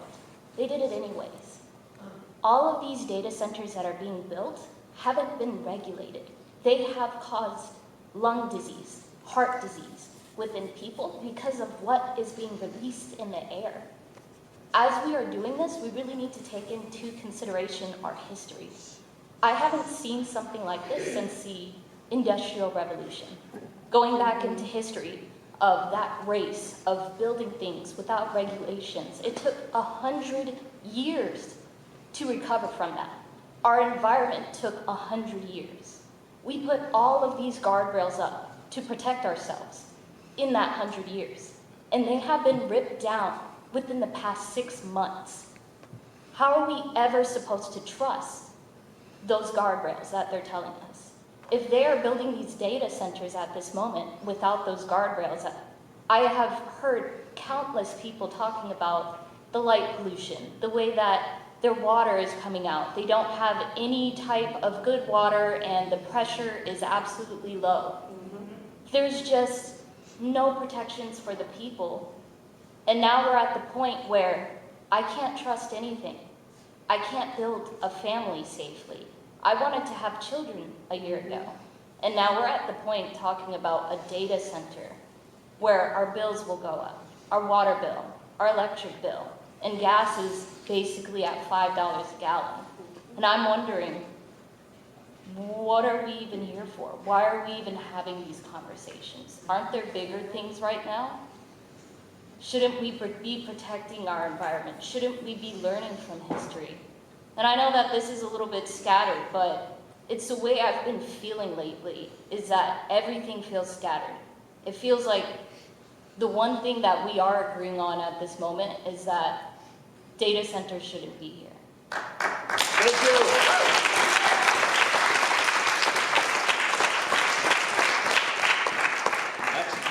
you. Neil Gridley, Bloomington. I'd like to bring to your attention an article that was in today's Fortune magazine. It was about a community, a township in Michigan that voted against the data center but were still forced to take it because of lapse in zoning. So you guys need to really be careful if you want to manage, control data centers anyway. They've got a lot of high-priced lawyers, and you've got to get things set up before they show up to control what you want to control. Thank you. Thank you, sir. If you'd like to step to the microphone, if you need to adjust it, this goes for both mics. You can adjust it higher or 6 foot. or just so we can hear you. Thank you. Fred Hahn, Associate Director of Engineering at the University of Illinois, resident of McLean County. I've built data centers before. My concerns are, one, the location you were talking about, the substation might be a front runner for the location, is near close to 1,000 residential units, houses, single-family apartments. So all the issues that we've heard about and we've seen on the slides have brought those to our attention, but I think it really concerns us as property owners to be next to something that is noisy and polluting, and unless there are agreements that can eliminate the pollution issue, that's a concern. So, thank you. Thank you. Okay. If you'd like to go ahead, ma'am. Thank you. My name is Nicole Dodson. I moved to Bloomington, Illinois, and I am a citizen and voter of Bloomington, Illinois. I came here in 2019 to work for State Farm. Lovely city, love it so much. Where I moved from is Kansas City, Missouri. And I just want to tell you, never in my time am I going to complain about taxes in Illinois. Never in my time am I going to complain about how ugly Illinois is. Never in my time am I going to complain about the drivers in Illinois. Because let me tell you about Missouri and where I moved from. We have very low taxes. They're actually voting right now to eliminate income tax. Fun. The roads, terrible. You complain about construction here a lot. Let me tell you, I will take a road under construction that doesn't have potholes, at least for part of the year, than driving over some of the bridges in St. Louis that have potholes that you can almost see through to the ground below it. I will happily pay those taxes. I will happily pay my property taxes. In fact, I'm actually looking to buy in Bloomington so that I can settle down permanently. And I will happily pay that. I will happily pay to have children around me that know how to read, that know how to communicate. Bloomington, you have such beautiful, smart children. They are eloquent, they are kind, and they deserve the best future possible. I will happily pay for their education. I will happily do everything I can. This tax benefit does not interest me at all, and it shouldn't interest you, because really, it's a lot. Those costs that we are cutting are going to be back to us in the cost of increased utility, especially in the middle of a power and energy crisis that we are already living through in this country that is nearly unprecedented. Let me tell you another thing. Those children that deserve the best future, they're gonna know how to drive. You know what we don't have in Missouri? Because we cut our education costs to the freaking floor? We don't have driver's ed. Now you might be wondering, how the hell do you get a driver's license in Missouri? Pardon my French there. You just kind of show up and you say, yeah, I did do all of this driving with my parents. You definitely didn't. You did not. I can attest, I got my driver's license that way. You just take the same test over and over until you pass. Here, at the very least, those kids are going through and they're knowing, stop at a stop sign. You can't roll through the stop sign. You're gonna practice your parallel parking. At least in Eureka. I haven't really seen the kids parallel parking here. I assume they are. They're gonna know what a turn signal is. Whether or not they use it, that's up to them in the future. Okay, we've all been on veterans. But they're gonna know how to. I don't know if you've driven in Missouri. My friend drove through Kansas City on I-70. She told me, without seeing the road, that she had to swerve to avoid a mattress that was on fire in the middle of the road. And I said, that was I-70 at the I-35 interchange, wasn't it? It was. This is a beautiful, beautiful place. You might look around and say, ugh, we're surrounded by corn. We live in the middle of a cornfield. We live in the middle of soybeans. We should do something here. Trust me, this is such a beautiful place. To get the privilege to drive out on, like, was it North County Line Road up by Normal and see in the summer the waving grass of corn and soybeans against a bright blue sky, that is beautiful. Do we want to have a crazy Data center blocking that view and disrupting that beautiful farmland that feeds us, that feeds our cattle, that feeds our communities? No. We don't want to destroy this beautiful, beautiful land. We don't want to destroy the things that keep us and protect us in our community. This is a horrible idea. I don't really know why we're discussing it, but thank you for allowing me the opportunity to share it today. Thank you. Next, ma'am. Hi, my name is Stephanie Michelin, and I am a resident of Bloomington, and I'm a small business owner. I'm here today not to oppose technology, but to protect our home. We are being asked to trade our town's future for an industrial complex that provides massive profits for big tech, but leaves us with a bill. Here's why this data center is a bad deal for Bloomington. Number one, the water crisis. First, let's talk about water. AI data centers are thirsty. A mid-sized facility can consume up to 5 million gallons of water every day, the same amount used by a city of 50,000 people. We are facing a future of unpredictable droughts, and yet we are considering handing over our precious groundwater to cool server racks. Once that water is gone, or diverted, or polluted with forever chemicals, it's not just the tech company that suffers, it's our farmers, our local businesses, and our families. Also, the cooling systems are supposed to be closed systems. Now, I don't know which all, what we talked about the hyperscale ones. All the cooling systems are supposed to be closed systems, but often leak due to failure or during maintenance. It's a bad idea to introduce forever chemicals into our community. I think it was, I don't know if it was last year or the year before, I spent over $1,000 because the water, I couldn't stand it, I couldn't drink it, I couldn't take a shower in it. I had to buy a whole house water filter. If you can't provide healthy water right now, how are you going to provide healthy water when they're using it all up?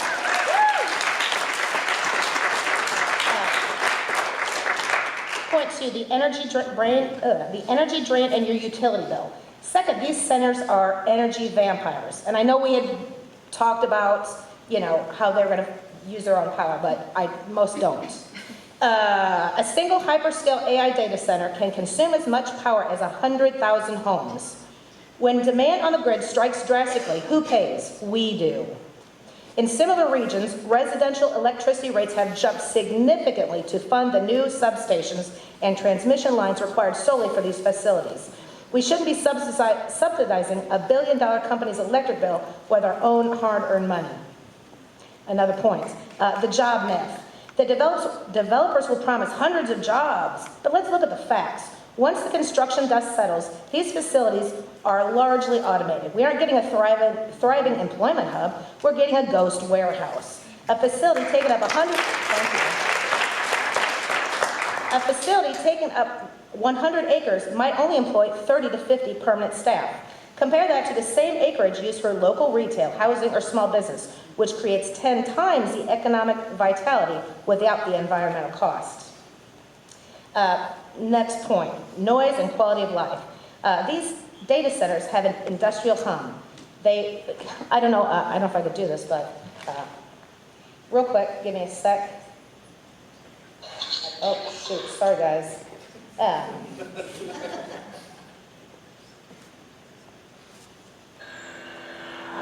This is somebody else's. I don't know if you probably can't see this, but this is somebody's house in their back yard. Can you hear that? 24/7. These centers require massive HVAC systems and diesel backup generators that run 24/7. Residents in other towns have reported constant low-frequency noise reaching 90 decibels. That's the equivalent of a lawnmower running outside your bedroom window forever. This isn't just an annoyance, it's a health risk that lowers property values and destroys the peace we've moved here for. We're being offered short-term tax break in exchange for long-term environmental and economic disaster. I urge the council to look past the AI buzzword. People like AI, that's handy, but you know what I'm saying? Not here, come on. Look past the AI buzzword and look at the data. We deserve better than to become a high-voltage, high-noise backyard for a company that won't even know our names. Vote no, please. Thank you. Thank you. And just a reminder, we're going to try and stay close to our 3 minutes. I don't want to have to start being the person that tells people please to wrap it up. So, ma'am? Fellows and folks, I have 3 points. My name is Kai O. I have been a lifelong Bloomington resident. I own a home in Bloomington and I own a small business in Bloomington. I am a tax-paying citizen, even when I don't want to be. I have 3 points. One, to follow up with what was just said, was it last summer that there was a choice to switch the water source that was super, super popular and everybody loved it? I don't think that went well. And I understand for environmental reasons why it needed to be done. But having folks make decisions for us that we have no influence over wasn't popular. This one wouldn't be popular again.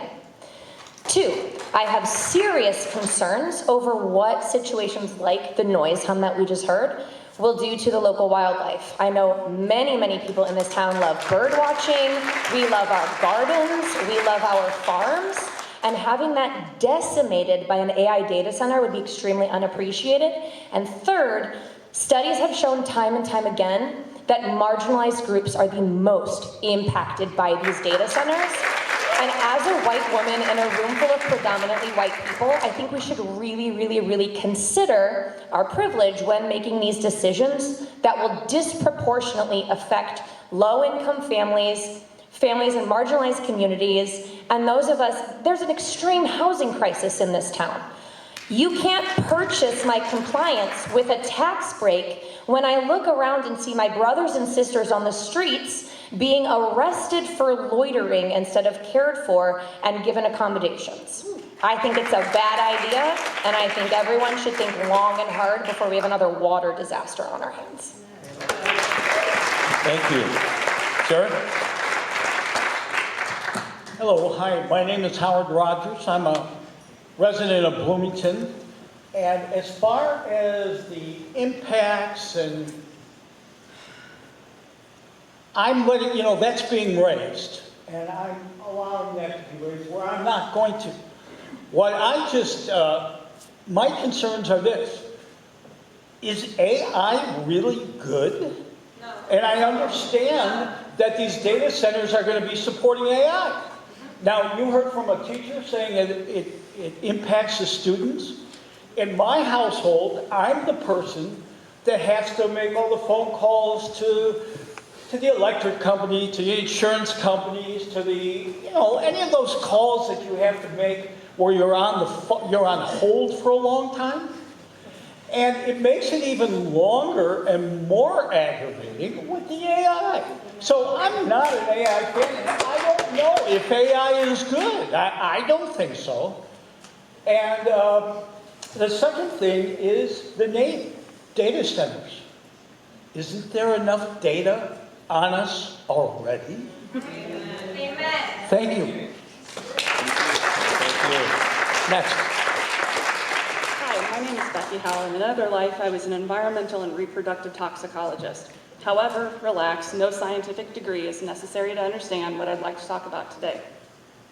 I watched the first meeting and was struck by the confusion and some vague answers. So I thought I would shed some insight into the costs associated with bringing this tech into the county. Since people seemed unwilling to speculate, I thought I'd like to share. And first I'd like to mention, McLean County is number 14 for overall health in this state.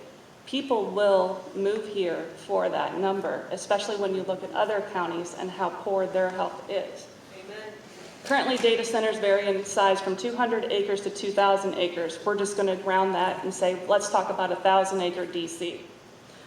Not only will 1,000 acres be removed from cropland, carbon and water sink natural areas, we know many citizens within 5 to 10 miles also leave. That's a lot of farmers, business people, teachers, nurses, and of course the very important people that make a lot of money that move to the country for its beauty. We absolutely know that a 1,000-acre DC utilizes up to 5 million gallons of water a day. If you cling to the up to part of that sentence, let me assure you that the least amount is 1 million gallons per day. Sir, you said earlier we have 1 to 2 in surplus. That's not during a drought. We already know that McLean County has issues with both potability and volume. Remember when we were asked to curtail our showers? We are barely meeting the federal regulations for microbial contamination, chemicals, and minerals. If another big user is added, the cost of water remediation will increase exponentially. If you think that selling gray water solves the issue, it doesn't.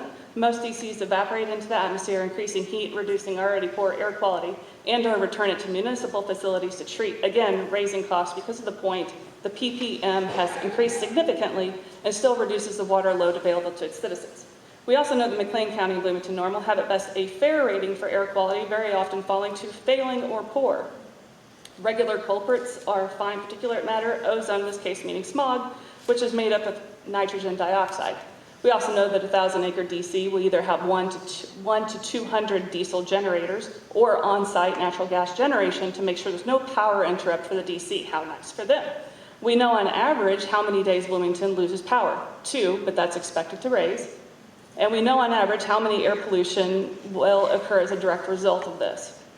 For anyone wanting those numbers, the power grab of a DC this size is the same as 100 to 200,000 homes, as mentioned before. As far as diesel fuel, we know that 3 million gallons are required for testing the generators. That's just testing. We know that 7 million gallons per day is required if the DC is running solar on the generator power. That's 157 million pounds of carbon dioxide. I'm going to skip through a lot of these extra numbers. I have them available if you'd like them. My main point is, if you have anyone with asthma, pneumonia, bronchial issues, cancer, recovering from cancer, emphysema, COPD, other lung issues, they'll not be able to tolerate being within 6 miles of this data center. Anyone with immune issues, mast cell issues, complications, heart disease, diabetes is also on this list. Do you know anybody that fits those parameters? We already know about the noise, the light. We already know that DCs at this size will likely employ 42 people or less. Hopefully this has helped shed some light on the issues. Thank you. Next on this side. Thank you. My name is Adrienne Hahn, and I also am a Bloomington resident. I want to point out, first of all, when, the map that came up that showed the probable location of a hyperscale data center is less than a mile from my house. And in that whole neighborhood, I can tell you that it's all conjoining, and there are thousands of houses within that area. And not only that, right next to the, towards the pony ball courts, there are apartments that are right on the line. So I don't know if anybody's even been out there to look. One of the things I want to bring up is lighting. We are right in the migratory flyway, and lots of lighting completely throws off our birds. Now, I don't know if you've noticed, but I did when we moved to Bloomington 25 years ago. I grew up here. I grew up in Decatur. So I want to let you know that when we arrived, I looked around and I said, where are the meadowlarks? They weren't here. And yet where I lived in Decatur, they were there every summer. So they're gone. And so lighting is a big, big issue. The second thing I want to bring up is noise. Now, I wear hearing aids, so I hear everything. So I want to let you know that the noise can be high-pitched, as the lady said, and it all can also be very, very low-pitched. Both of those travel miles. And so especially the low-pitched, if everybody read anything about elephants, that's how elephants can talk to each other over miles because their voice is extremely low. So, like I say, I live very close to where you think you're going to put. And the other thing is that, like I said, that neighborhood, and just in a brief, look at it, just a few square blocks around us, there were 500 homes. I don't know how many people are there, but if you keep counting, there are thousands. So it's very, very close to a residential area. One of the things I did look up, I just briefly went out. Here is a resident from a town in Michigan, and they're complaining about the constant noise from a hyperscale data center. And there are there's others out there. I didn't have time to print them all off, but noise, light, water are the three big issues. Thank you very much.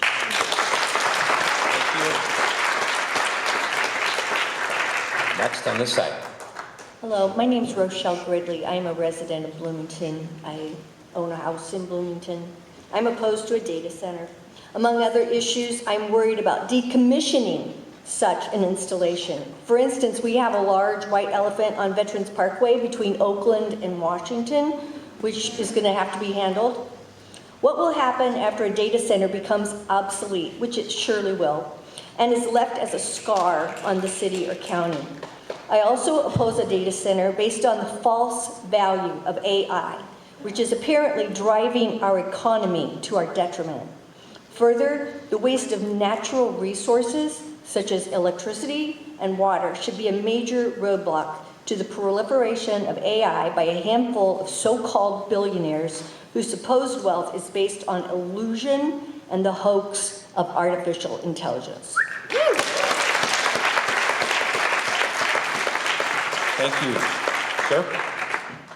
First of all, I would like to say that my name is Michael Dian. I'm a resident of Normal, and I would like to thank you, Mr. Mayor, for holding this. Even if you don't have any plans right now, at least that you've told the public, I do appreciate that you're at least looking for the public's opinion. I have 2 points that I have yet to hear raised that I would like to get out. One of them is the waste that these places cause. Server racks are not permanent things. They will eventually get replaced. Where does all that go when it gets replaced? Recycling those things is rather difficult, and they really can't be used again in many ways. So, perhaps maybe when I'm old, I'm 27 now, maybe when I'm 57, there's going to be a lot of stuff in that is replaced. All of those things have to go somewhere. Are they just going to go into a landfill because the company decided to take the cheap way out? I don't know, but I think that is something that we should consider so that we don't perhaps have a wasteful eyesore in our community in the long-term future. The other short and long-term thing I want to mention is what happens when the AI bubble bursts. The AI bubble is currently propped up by a bunch of companies swapping money and contracts without actually exchanging things of monetary value. What happens to us if we decide to build this data center because we get a lot of tax money, we can do things for the children and for other members of the community with the money that gets raised, we decide that the environmental costs are worth it, fine, can be a positive thing, not opposed to that. However, what happens in 3 years when that data center is abandoned because NVIDIA and Google and Microsoft, somebody decided they don't want to throw the money into it anymore. And now we're left with an eyesore that is going to cost too much to demolish, and no mayor is going to be able to get a budget approved to demolish it because the taxes are probably going to have to go up to fund it. Thank you.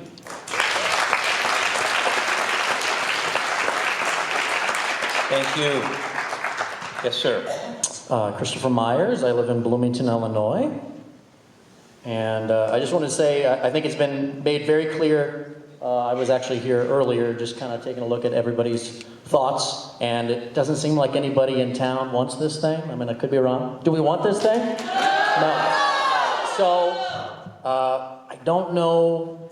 It just doesn't seem popular, so just keep that in mind. But I wanted to say that I don't think anybody wants it in Bloomington, in Normal, but also in McLean County. I know that we don't have a lot of extra space in the city, but we have to keep in mind if something were to be built, it's probably going to be in the country in McLean County. So we need to keep in mind not just Bloomington or Normal, but also just McLean County as a whole. We don't want it anywhere in the county. I think there's a plethora of reasons. Let me see here. I think there are a plethora of reasons why AI and the data centers that power the AI are horrible for society and humanity as a whole. I think AI lowers society's intelligence by bypassing people's critical thinking skills with AI tools like ChatGPT and Claude. I think it's unethical by stealing real artists' work and passing it off as real art, spit out by a supercomputer. It has already taken so many people's jobs away, and it will only get worse if we continue to push AI and build more data centers. AI data centers need lots and lots of water and electricity to keep running all day, every day, around the clock. and that results in both our water and electricity bills skyrocketing to help feed the machine, which I don't think we want. I mean, they've already kind of increased significantly recently, and it's just going to keep getting worse. All of that doesn't even touch the environmental impacts. The noise pollution they create has been harmful to the wildlife population, as well as the surrounding residents that live near it. They also create a large amount of light pollution as they run constantly all day long. Studies have shown they create heat islands that heat up the surrounding land up to 6 miles away by several degrees. And with climate change, we don't want to keep heating things up. The average data center consumes about 5 million gallons of water a day, and 80% of that is evaporating. So you can't reuse it once it's evaporated, obviously. Plus the gray water, it's hard to reuse that anyways. Bloomington has had several water problems in both quality and quantity in recent years, including a drought that just happened a couple months ago. I think we all remember that. It would make no sense to greenlight and build a data center that would suck up and consume our already limited water supply. Experts have warned us years ago, before AI data centers were even in the news, that the next global wars would be fought over water in the future, as water would become a scarcity due to climate change. Do we really want to expedite that timeline with AI data centers popping up all over our country and our world? I urge our mayor and city council to strongly oppose any and all size or scale of data centers, both in Bloomington, Normal, and McLean County as a whole. We need to implement a moratorium on all data centers in Bloomington, Normal, and McLean County as a whole. The people have spoken, and we will speak with our votes come the next election. Thank you. You want to go ahead, ma'am? And if anybody wants to go over to the other microphone, please do so. It's going to be the express lane right now, so go ahead. Hello. Hope you can hear me. I'm really short. So originally I wasn't going to talk, but I stand with my fellow residents of Bloomington, and I've heard a few people talk about history. And I just want to say a little things. So my name is Narcy, and I actually am a historian. I moved to Bloomington for grad school, and then I bought a house here right after. I am now a history doctoral student at the history department at U of I, where I commute, and I really enjoy. And I've spent several courses learning about the environmental impacts of data centers. So a little thing about history. I want to reiterate again everything that my fellow residents have said and say no to a data center. We already know through history that data centers, with the rise of AI, we know about the environmental impacts. We know that they harm marginalized communities. I myself am a double minority. They're unpopular by the public, and the cost of living is going to increase. Also with history, we know that history is shady. Just how this public forum was barely put on and made public for the residents of Bloomington to come forward.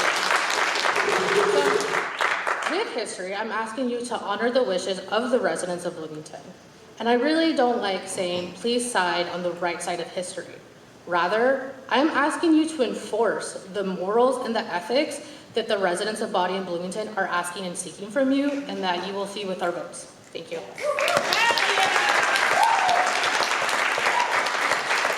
Thank you. Next on this side. Hi, my name is Caitlin Bradford. I'm a current graduate student at ISU, but I've been in the community for about 5 years since I came down for my undergraduate degree. I think there's a unique perspective as a student who came here. I turned down, several scholarships, specifically because I loved the Bloomington Normal community. And it has become the place where I want to stay and live and build a future. And, when it comes to data centers, I think, and something I really want to highlight is the electricity costs. The Electric Power Research Institute estimated that by 2030, data center electricity demand could grow from 29 to 166%, which is extremely high. We've already seen last year price spikes with ComEd and Ameren, PJM interconnection.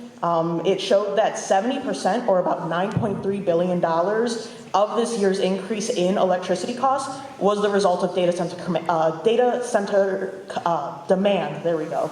Right, when we add to this, and I love the map that you showed earlier about our electricity network and how data centers anywhere there could impact that.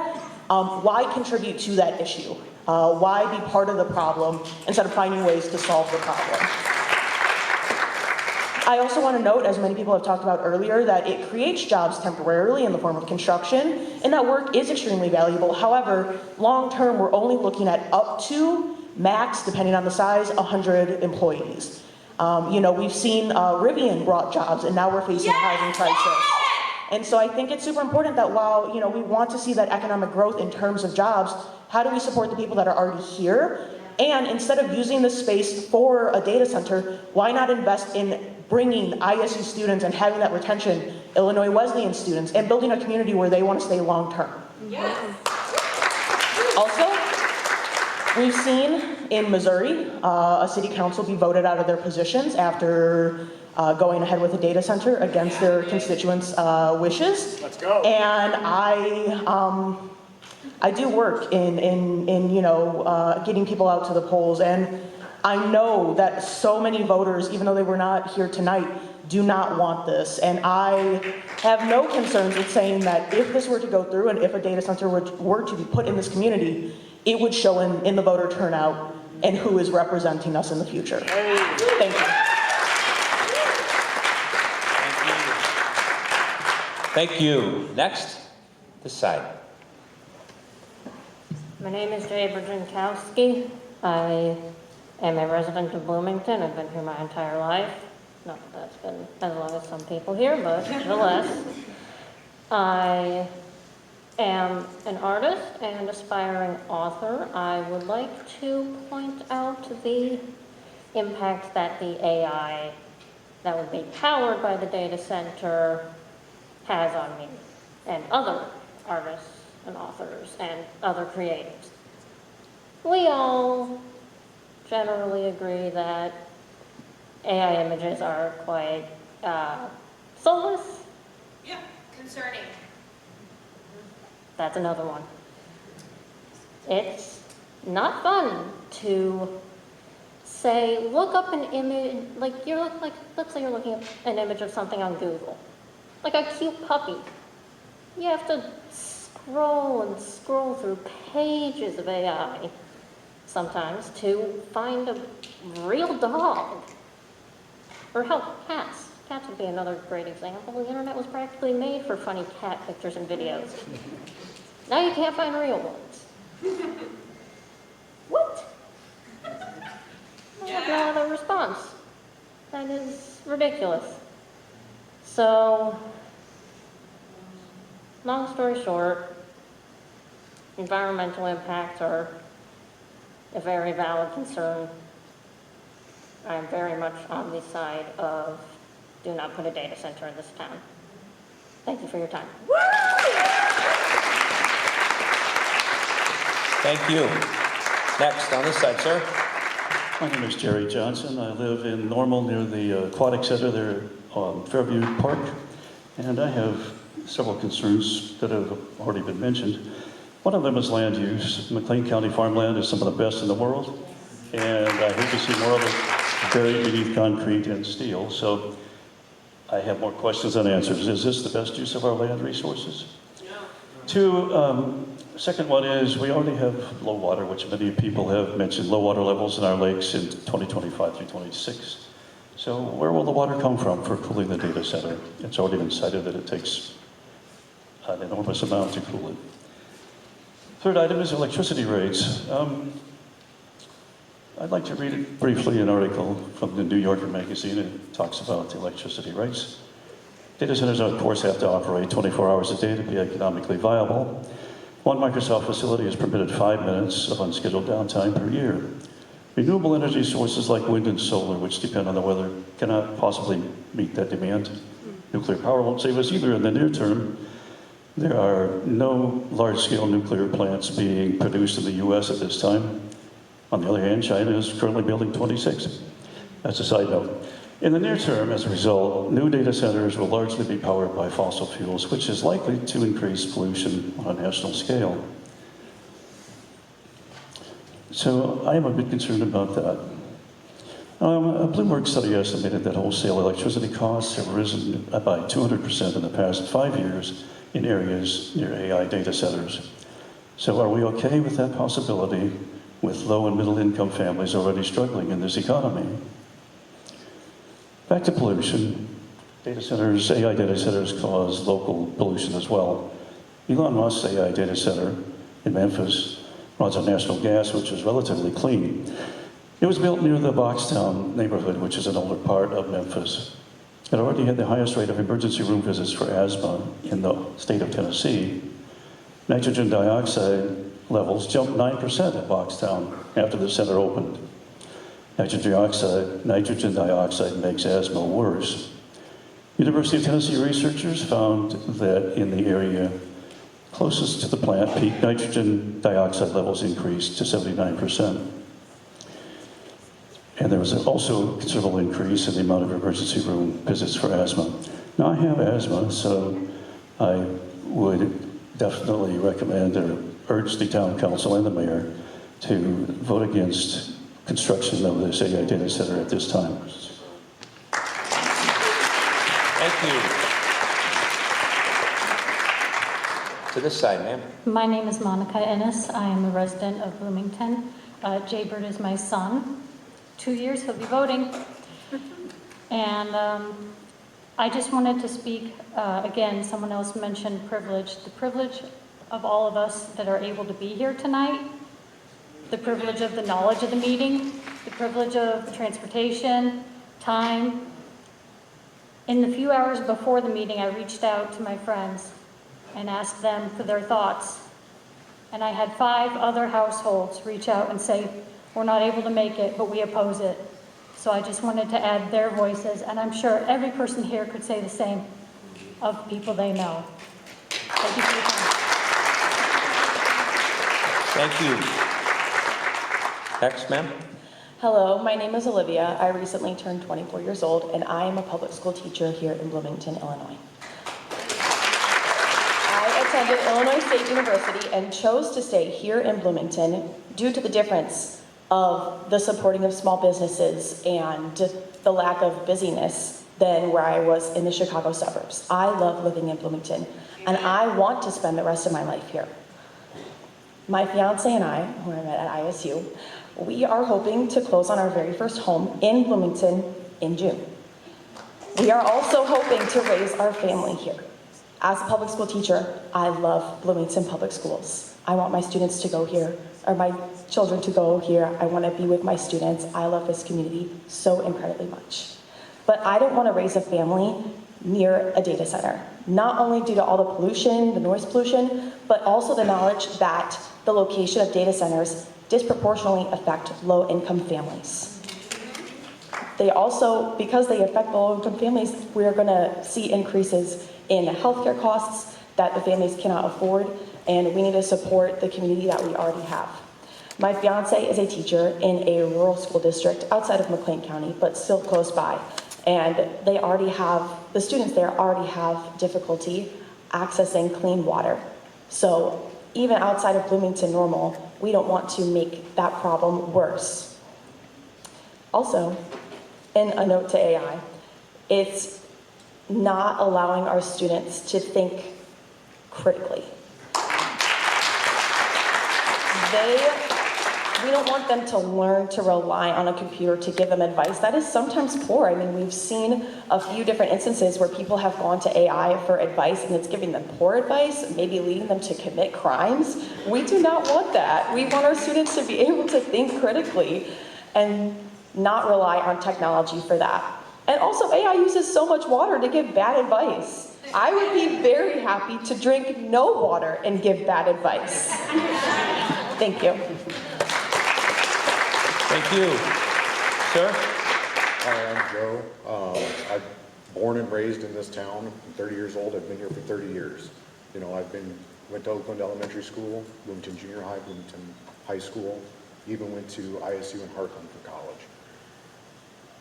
Being at ISU, I went and studied for conservation biology and worked with the Nature Conservancy and Illinois State to monitor our drinking water. Both in Lake Evergreen and Lake Bloomington consistently had 30 to 40 microplastic particles per liter. And that is already atrocious. I mean, it's terrible. what makes it even worse is that contamination is in the air as well. And this is only going to be furthered by an AI data center. The idea that we are going to be taking up all of this rich farmland for concrete and steel, like someone else mentioned, is abhorrent. Because this soil, people would pay a top dollar premium just downstate, where it's sandy and terrible and they have to apply more fertilizer. So the idea that we are just, pardon my French, pissing away great soil for farmers that are already aging and aging out to be bought up by some company that is going to line our pockets. I mean, come on. Dan, I've heard your name since I've been born. You are an institution in this town, and please stand by us when we say no. Amen. Thank you. Next, ma'am. Hi, I'm Jessica Warren. I'm a Bloomington resident, and I am a mom of a 3-year-old. I just wanted to say that in my mom's groups, there were lots of moms with young kids that wanted to come today and weren't able to. And they were all very opposed to the data center. The general consensus that I also hold is we care about the pollution problems that people have brought up. We want clean air, clean water. And I just wanted to give them a voice, since so many of them were able to come here, and say that at least in the groups that I'm in, that we're concerned about those issues. Thank you. Ma'am, next. My name is Nancy Nickerson, and I am a resident of Bloomington since 2005, and I have a number of concerns. Here in the United States, the number varies, but they estimate there are between 4,500 and 5,500 currently existing data centers. There's this mad rush for data centers, and it reminds me of some of these franchises where they put in these things all over the place and they overestimate the demand, and then all of a sudden the whole thing collapses and goes bust.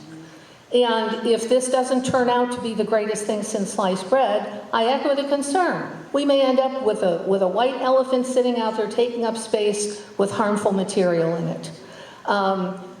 We currently have half the data centers that exist in the world, and that's an awful lot. AI will take jobs. We know this. For the trade-off of the jobs that this center will bring, even in construction, will that really balance off the local jobs that may go away because they're being taken over by robots and computers? I don't think so. And another thing, I know that here we have our groundwater, but it ties into the aquifer, which may also become of concern. That aquifer has been declined 50 feet over the years. There is a real depression in the Champaign-Urbana area, and the water level goes down every year, which means the groundwater levels here and throughout our part of the state are declining. And I think we see that because our dirt is blowing in the wind, because there is not the moisture to maintain it. And this will exacerbate the problem hugely. We have seen, as the other lady mentioned, wildlife across the United States has declined by over 50% in birds and animals over the last decades. And this will put the nail in the coffin for an awful lot of marginal communities that we have here in songbirds and our little critters. And the more diversity we lose, the poorer we become, because we are losing that diversity that builds strong ecological systems. You talk about guardrails and that wonderful pie-in-the-sky Data Center Safety Act, which hasn't passed, which is under consideration with a lot of nice things in it, but there's no guarantee that that will ever come to fruition. Other towns have been promised all sorts of things, only to be ignored. They say, oh, well, the diesel things are only running while we get powered up. No, they're still going 2 years later, and people are living with it. The water, they talk about the closed loop. Well, that's really a fallacy, because 80% of it evaporates. The other 20% is polluted and has to be dealt with. Is our water reclamation system really geared up to take those millions of gallons full of water full of metals and minerals and nitrates and microplastics? There are now places where they are dumping that water in the rivers, in the local lakes, and in one case in Indiana, now they want to put it into a national wildlife wetland. So I'm sorry, I just oppose it. There's nothing good to come out of this. Thank you.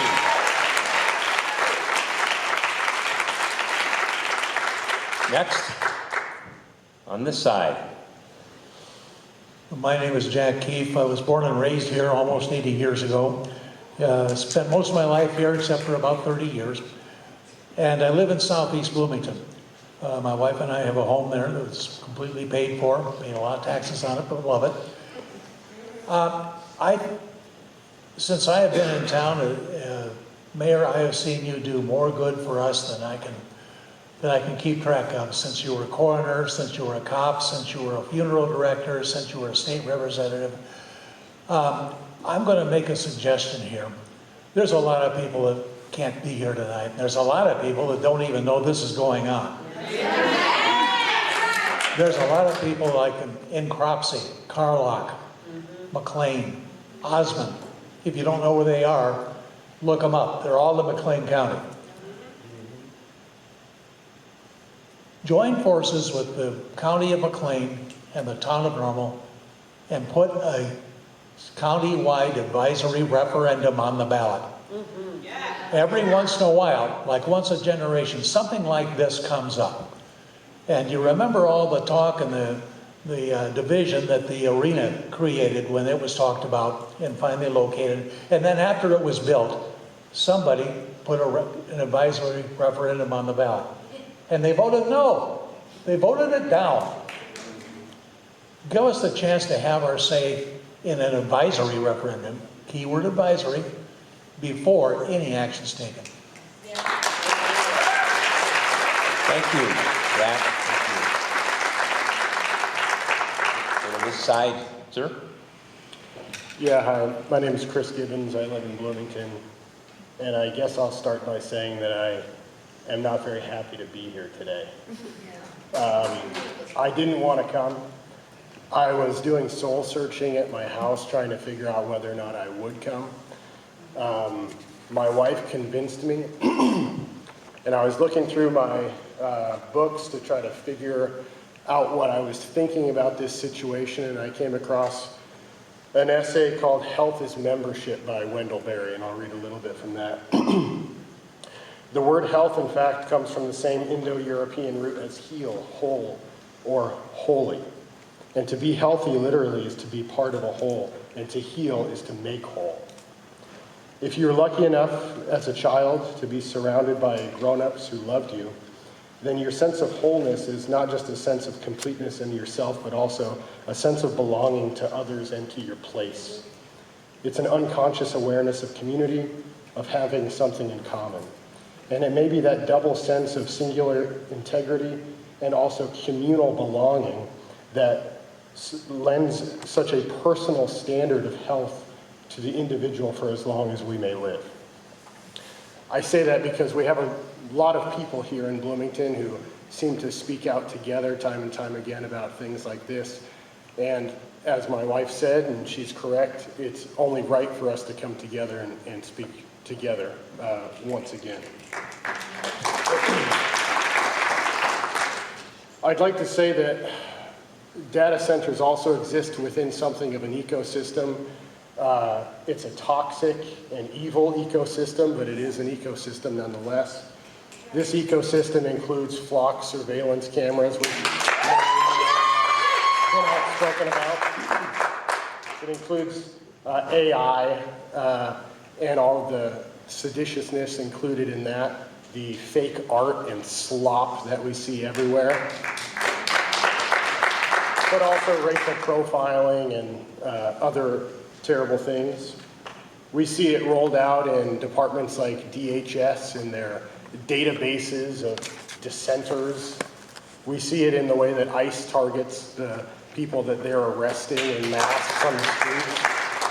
And we're allowing ourselves as a community to become part of this system, this ecosystem that is muddying us all and making the future worse. I think it's embarrassing, frankly, that we're even having this discussion. I might temper my emotions a little bit and just ask the simple question, what's the race? Is this the gold rush that we're all going to get rich? Because I doubt it. I think there's probably very few people who are maybe in decision-making positions who might get slightly richer. But I'm a construction worker, and I don't want to work on a building like this.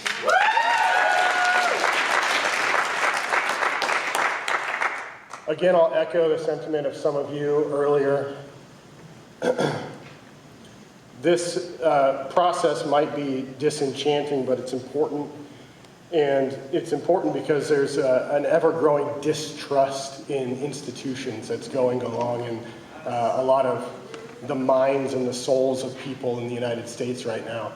I'm 37 years old, and it's almost like every promise that was ever made to me has been broken. And so I'm in a position now where I think to myself, how do I hold people accountable who have broken those promises, but also how do I keep the promises to the people that I owe the most? I have 2 children, and I would do anything for them. And every November I vote, and I'm happy to. I would make a reminder to everyone here, seldom is there a city council member who has more than 500 people vote for them. Some of the most voted for city council people have only 1,200 or 1,400 votes, and many of these people run uncontested. So if you don't like what's going on, please run. I'll vote for it. Thank you. Thank you. Next, sir. Hello, my name is Sonny Garcia. I work for a nonprofit organization, environmental justice group called Faith in Place. And I'm here to recruit you, Mr. Mayor, Mr. Jurgensen, all the city council members here. You guys have heard from the community, from all around McLean County. They're opposed to data centers. Mr. Jurgensen mentioned the Power Act earlier. Although we may be able to stop it here in McLean County, it doesn't mean that data centers are not going to be built in other sections of the state. So we need to put those guardrails in. And the people that are afraid that the guardrails will be removed, we need to make sure we're civically engaged. We need to make sure we hold our elected officials accountable and run against them if they oppose what the community wants. But back to my point, I'm here to recruit you, Mr. Mayor, everybody on the city council staff, to come with us on May 30th as we go down to Springfield and we talk to our representatives about the Power Act to make sure that those guardrails are in place. They're already getting pushed back because of the jobs that they will create, but we want to make sure that they understand that those jobs are not more important than our family's health, are not more important than our soil, are not more important than our air. So April 30th, I'm going to send you the link, Mr. Brady. I got your email. Just sign up. We'd love to see you on the bus. Would love to have your help in recruiting people on both sides of the aisles, because this is a bipartisan issue. There's Republicans, there's Democrats, there's Greens here, there's Independents, there's Socialists, there's even Communists in the room who oppose this. So everybody in the community backs this. I want you to help us back it too and talk to our representatives as the mayor of Bloomington. Thank you. Thank you. I think we've come to that point in the program. Have you spoken before? Yes. Today? Would you like to come forward then? Thank you very much. Thank you. Go ahead. Hello, my name is Suzanne Hanks. I live here in McLean County for the last 22 and a half years. My grandmother was born here in Bloomington Normal in 1920. My family has been in Illinois since the 1813. My family has been in the United States since the 1630s. The reason I'm bringing this forth is the fact that this is not just about money. This is about heritage. This is about our ancestors. This is about our future. You cannot eat money. You cannot eat a data center. You cannot drink it. We have, first time in 1,000 years, 3 years ago, the Mississippi dried up. That's water. We just, this last summer, went through one of the driest summers that we had problems with the Bloomington Lake. And we were trying to figure out how the restaurants were going to get water to run a restaurant. So how is a data center going to solve that problem? Exactly. So not only is the water an issue, your body is 2/3 water. The earth is 2/3 water. Our actual environment, the canopy of our earth has moisture. Water needs to be sustained and protected. We should not have to even have this conversation about a data center that is not really going to produce something viable to our society, except that we're in a race with China. That has nothing to do with us. Yes, it might pie in the sky with a high echelon of our political parties, but not with us. Our children cannot eat a data center. Our children cannot eat this poison soil. And this is some of the richest soil on earth. Every seed company on earth has a seed plot in Illinois because of Luma, the mineral that is in our soil. So with all due respect, sir, I have voted for you multiple times. I respect you. I met you personally here and there in the life of Bloomington Normal, and I respect you. I thank you, everyone that's here, that has came and represented themselves and their concerns. But don't forget, you're not only going to stand as a lone man before your wife, your children, and your grandchildren, and the ones that you stand for, but you're going to stand before Almighty God with the responsibilities that you hold, that you've been given the responsibility and the privilege to hold. And I thank you for this opportunity. Thank you. Thank you. Thank you again for letting me forward. Go ahead, please. My name is Melina Montague. I am a resident of Bloomington, and my parents are out of town right now, Greg and Connie Montague, who live in Normal, so I'm representing their opinions also. I do oppose a data center. I think the question that you guys were most interested in was if the guardrails passed, would we be interested? I'm not interested if the guardrails pass. I would like to say. However, the guardrails are still very important. I think that based on all of my education and research into AI and these data centers, the guardrails are needed in so many ways, and I'm thankful to live in Illinois where we tend to have more progressive policies in place. It's one of the reasons why I came back here, and I don't intend to leave. But I think that as a community, for the reasons everybody has shared, noise pollution, water pollution, electricity rates, health, all of that stuff is just not for us, and it shouldn't be in our community. Thank you. Thank you. At this point, ladies and gentlemen, is there anyone who was not here this afternoon and did not have a chance to speak, or is here this evening and would like the chance to speak? If so, please come forward and do so before we start with individuals that have spoken already here today. Anyone that would like to have that opportunity, please come forward.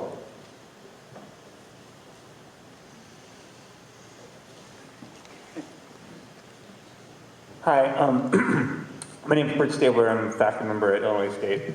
I'm strongly supporting and appreciative for everyone's comments and points. Wanting to mention, along with the poison to the water and the drain on the ecology and the limited tenure of jobs, the limited amount of taxes that would actually be generated by a space that's supported by tax breaks.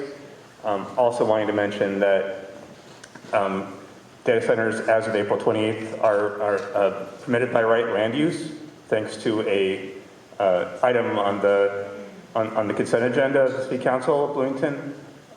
This is something that's making it easier for this sort of thing to get put into practice. I want people to just be aware of that and to pay attention to what is and isn't brought up before City Council when these matters are considered. So thank you everyone for being here today. Thank you. Go right ahead, ma'am. My name's Janet Keefe, and I reside on Island Grove Road. I am concerned directly with the light, the noise, and the atmosphere in general. We have a ton of wildlife out there that it's really unique to see a baby deer in your backyard in that area. But there are hundreds of homes out there that now surround my family home of 52 years. And I do not want to see the property values go down from this type of a project right across the road from us. The noise level in itself is going to be devastating, as well as the light. I vote no. Thank you. All right, at this point, we're going to hear from individuals that have spoken previously, either this evening or this afternoon, unless someone else who has not had that opportunity wants to come forward at this point. Okay. Go ahead. Hello, my name is Michelle Blatzheim. I'm a longtime resident of McLean. I've lived in Bloomington. I currently live in Normal. I'm also a community organizer with Illinois People's Action, a group that has a lot of concerns about this issue. And I wanted to make some comments on the Power Act and some things that people might not know about the Power Act. The Power Act has some great things in it. It has some good guardrails, and I share Sonny's concern. I would love for you, Dan, to join him and push to pass this bill because it is an important bill. That said, there are also some concerns. In particular, the Power Act says that these companies need to bring their own green energy, but it does not define what makes an energy source green. This is a problem because right now in Decatur, Google is proposing a project that would pair data centers with fossil fuel burning natural gas power plants and carbon capture and sequestration, and they're calling this a green endeavor, right? They're saying this is green data center. There's nothing green about this. Burning dirty fossil fuels and then taking the toxic waste CO2 and dumping it under Lake Decatur, which is where they want to put it, is not green. That is greenwashing, and unfortunately, it's not clear right now whether the Power Act would even prevent this or whether they would allow this to be considered green. This is particularly important for those of us in McLean County because there are companies that already want to sequester, to store CO2 under environmentally sensitive parts of our county, particularly near and under parts of the Muhammad Aquifer. So I guarantee you that if a data center comes here and if they feel that they have to make their project green in order to get it passed, there's a very good chance that they're going to say that they're green when in fact what they'll do is build a dirty power plant, capture the CO2, and then dump it under our water supplies and put our water at risk. So I think this is something that folks need to be aware of when we're talking about the Power Act. Thank you.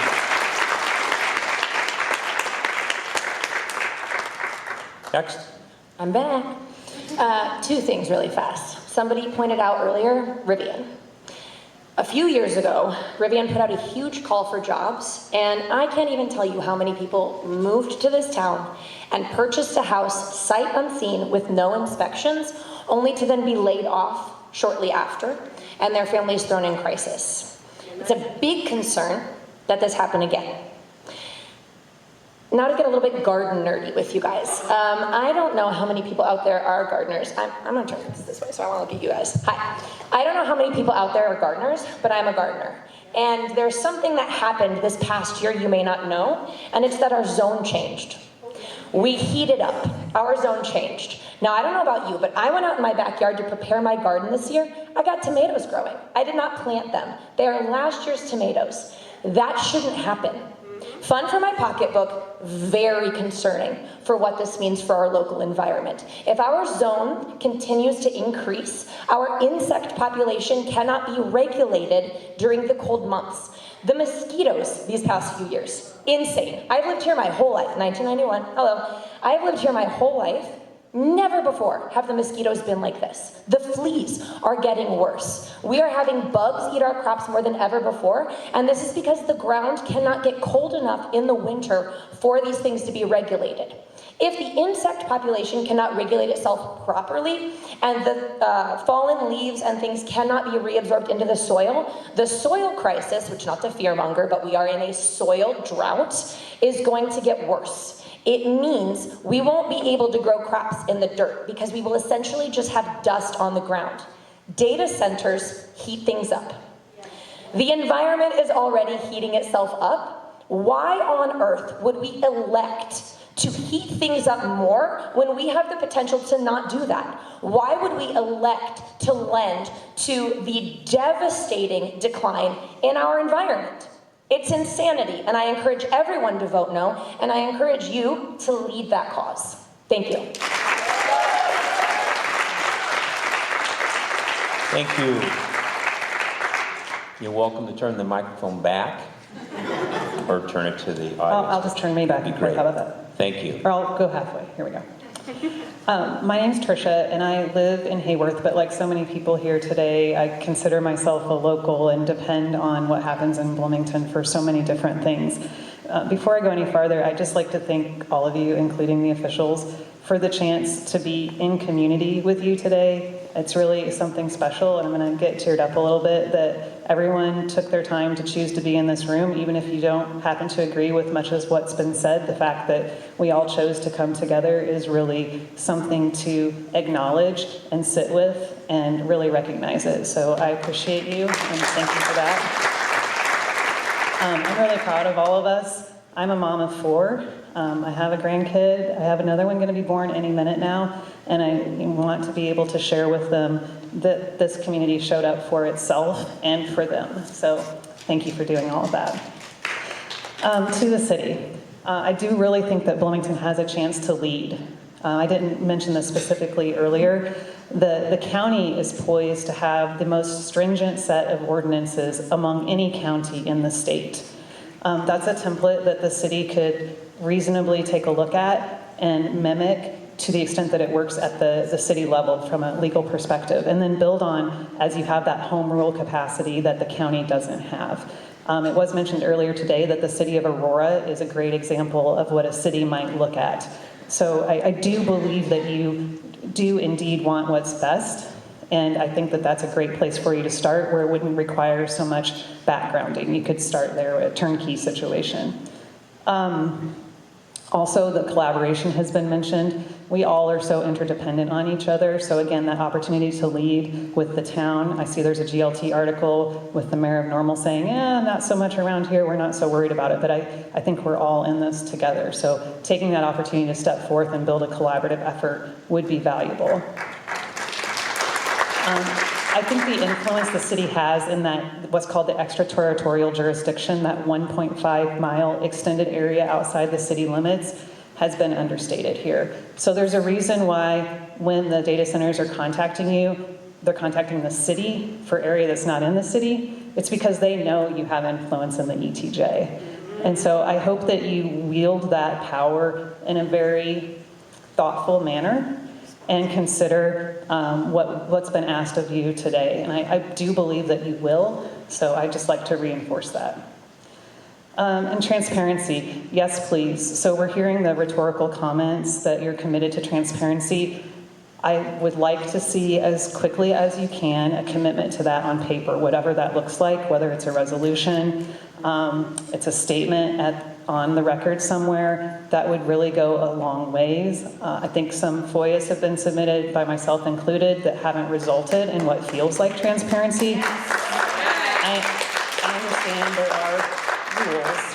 So to the extent you know what you've got, we don't. So to the extent that whatever you have can be discussed, it would be so appreciated. Just to go back to the ask, a moratorium was described earlier as a blunt instrument. I agree, it's not my favorite system of governance, but if it works in this situation, let's do it. Look at those ordinances. Please require public hearings on data centers. Prohibit confidentiality agreements. Make those community benefit conversations the purview of the community. Keep data centers out of the enterprise zones. Don't let that unadopted regional land use plan be used as a basis for this. So again, I do think that Bloomington can serve as a model in so many ways, but especially in building that public trust. So thank you so much.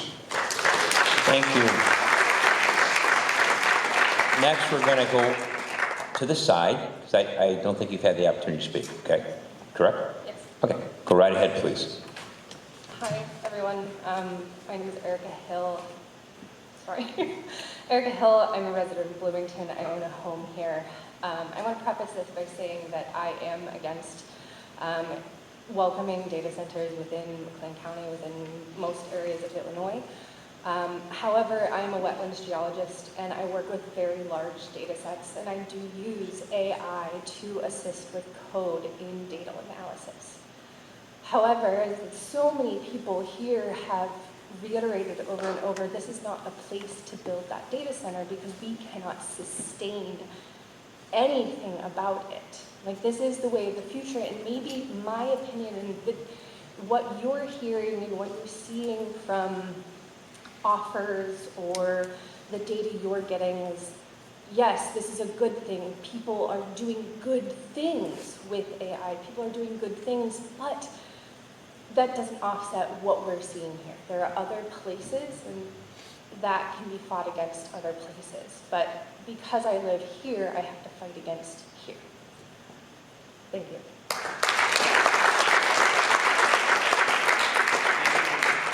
Thank you, and this is your first opportunity, correct? Yeah. Good. Thank you for letting her go ahead. Go right ahead. Yeah. Hello, my name is Ellie Pascal. I am a public kindergarten through 8th grade music teacher. I teach general music, band, and choir. And aside from all of the other reasons that other people have very eloquently stated that AI is evil and putting a data center here is an awful, terrible idea. It's been mentioned a few times how AI tends to steal art of all kinds. They kind of put it in a metaphorical blender and then spits something out. And it has no true thought, intent, or creativity behind it. Technology was supposed to make life easier so that people could make art. And as a musician and teacher myself, I am heartbroken every time I hear a student say, why do we have to go to music when I could just ask AI to make a song for me? Our children don't value the process of creation and are missing out on the beauty, connection, and self-expression that comes with creating art and sharing it with others, and I think that's a travesty.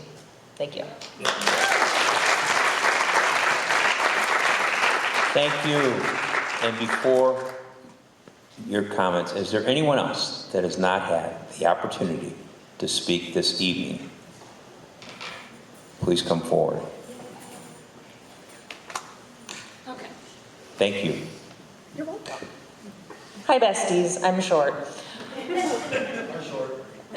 Hi, my real name's Rachel. I'm going off the dome here, so this might come out a little disordered. I apologize. I used to teach high school in a really rural district, and I am originally from the suburbs of Cleveland, Ohio. I live here now, like many folks, moved here for ISU, fell in love, bought a home, never leaving.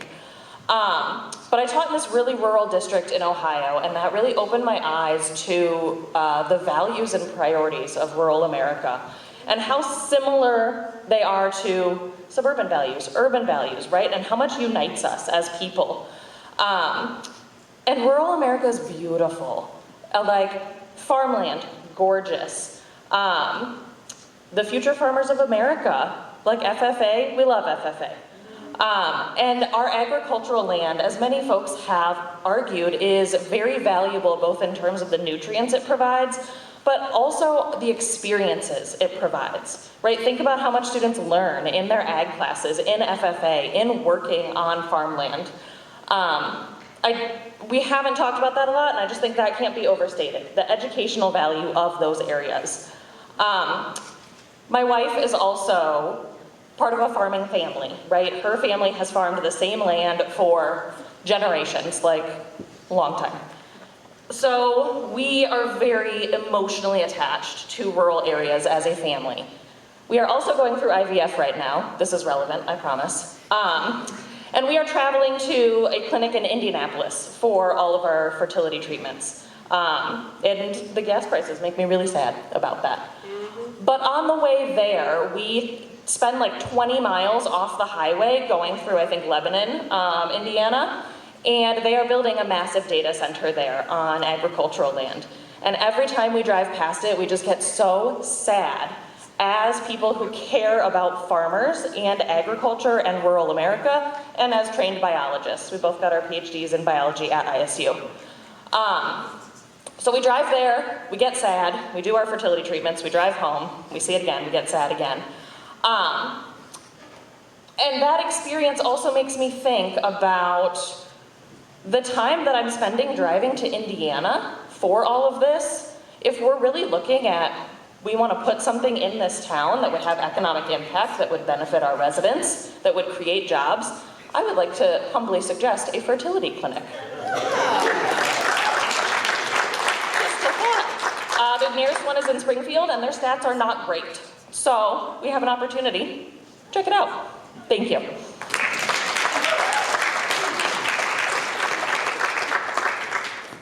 Thank you. And we're down to our last speaker, I believe, unless there's anyone else who has not had the opportunity to let their voice be heard this evening here. If not, I did speak earlier. you've gone once. All right, you're going behind her then. Yeah. All right. All right, you're behind. Is there anybody else who hasn't spoken tonight who wants to speak? Okay. Go ahead, please. I'm back. 3 minutes. Thank you. I had mentioned earlier, if you didn't get to hear me speak the first time, I know we had some people come in later, that I love Bloomington so much I decided I actually wanted to settle down here permanently, buy a house. As I am working on that process, has anyone here bought a house in the past couple of years or know someone? Yes. So you know how cutthroat it is right now and how hard it is to get a house. I, out of curiosity, looked at what houses are for sale around this area that has been proposed today. Yesterday when I looked, granted these houses go fast, it could be different today, there were about 40 houses that were on the market. These were very nice houses, these were very expensive houses, and a lot of them were brand new builds.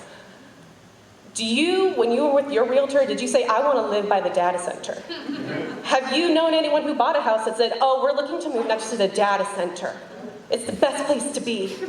Absolutely not. So what's going to happen if we build a data center there with all of these beautiful houses that obviously are for a different class than I am? Some of these were over $500,000. They're going to sit empty. They're going to fall into decay and disrepair. We're going to have people that have to move away because of the light, the sound, the noise, miscellaneous. Maybe they're just going to be like, screw it. Let the bank foreclose. I don't want it anymore. I can't stand it. It's going to cause so many problems. It's going to be bad for the local economy in that regard. It's going to be bad for the neighborhood in that regard, and just bad for the community overall. Secondly, I just want to say, I am very concerned about light pollution. I was a Gold Star Girl Scout, which is the equivalent of an Eagle Award in the Girl Scout world. Thank you. If I am unable to take my nieces out at night and point to them where Mars is in the sky or Venus, show them the phases of the moon, show them where the Southern Cross is, where the North Star is, show them how to navigate if they're ever in a situation where they have to navigate by the night sky, I'm gonna be so sad. What is the point of it if I can't walk out on a crisp autumn morning and look up? Have you ever looked up at the sky on a crisp autumn morning and seen how beautiful those stars are right before the sun rises? It's breathtaking. Whether you believe in a divine creator or Big Bang or whatever, it's gorgeous. We don't frankly deserve that if we are the kind of people that are even considering this as an option. And that's all I wanted to say. Thank you for additional time. Thank you. Next, on this side. So, I mean, I appreciate the city holding these forums, and I do hope that you take what the people say seriously. But you know, I'm a very skeptical and distrustful man. The guy was talking about being disappointed at 37. I felt that, man. I felt that deep. You know, we're still dealing with the fallout from switching our water supply and the problems we're still having that are happening because of some of the same people in power right now who didn't do their due diligence beforehand. And because of that, we're paying millions. So when it comes to the question of data centers, I'd rather have the people decide. I think someone mentioned earlier about a resolution that we could vote on.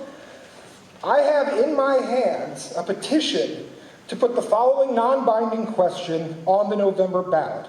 Shall the City of Bloomington implement a moratorium on the creation of any large-scale data centers until we can figure out what the hell is going on? And if you're a Bloomington resident and you want to take this decision back into the people's hands, come see me and sign this petition. Thank you. Registered Bloomington voter. Yeah, hi, I'm Sonny Garcia again. Live in Ward 6, lived there my whole life, born in Bromman Hospital, went to District 87. But yeah, I want to reiterate what some of the folks said earlier about how beautiful this is to see all of you guys coming together. I want to thank a couple of the organizers and organizations that were involved with getting the word out about this and make sure that you guys are following them on Facebook. No Data Centers, Bloomington, Normal, and McLean County. Thank you to Tricia and Ruth for your leadership on that page. If you're on Facebook, please follow them. There's some organizing happening there. You'll hear more information about what Zach is talking about at Agitation Rising. Make sure you follow him and subscribe to his YouTube channel so you can see all your beautiful faces talking about all this great stuff. And of course, there's going to be talking about elections if things go awry here. So sign up on the Facebook page, and thank you guys for coming out, and thank you guys for the city. All right, ladies and gentlemen, we'll now entertain our last speaker of the evening. Yes, little nerve-wracking to be the last speaker, but I think, coming back up, maybe a powerful note to end on. I just want to partially remind you, Mayor Brady, about your comments in your State of the City address just a couple weeks ago, where you yourself said that the city is very lucky it did not have to begin mandatory water conservation measures. Why are we considering and entertaining something that would make that worse? You said that Mother Nature reversed course with rain, and now water is flowing over the spillways of Lake Bloomington and Evergreen Lake. And in a quote, you said, "Counting on luck to provide our 10 million gallons a day is not the way I or the city council or the city administration wants to operate. We should not implement something that will make that worse. We cannot count on luck for much longer with the active weather changes that we are seeing." The fact that we have to consider, that the city of Bloomington has to consider dredging the lakes, drilling into the, I'm gonna butcher this maybe, Mahomet Aquifer, or even building a pipeline to the Illinois River and taking water from there. The fact that we even have to consider that and we are potentially putting something in our area that will make that worse shows that we are not actually prioritizing providing clean and safe water for these citizens to consume. Thank you.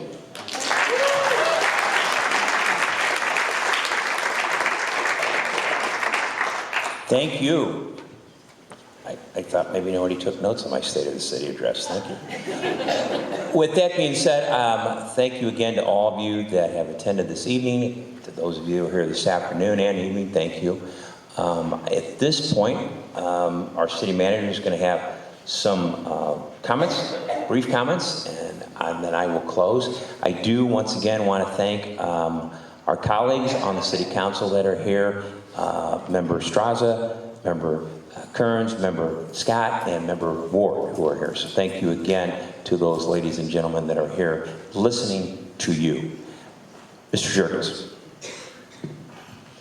Thank you, Mayor. And again, just briefly, I want to also say thank you. Again, we will take the information and the opinions provided in this forum, and we will compile that into a report. We will provide that to the City Council. I would say we are dedicated to being transparent about this process. This is the start. As I think I said at the earlier forum, there is, interest that we are starting to see, and so that's why we're starting to have these conversations. We want to be open and honest about that.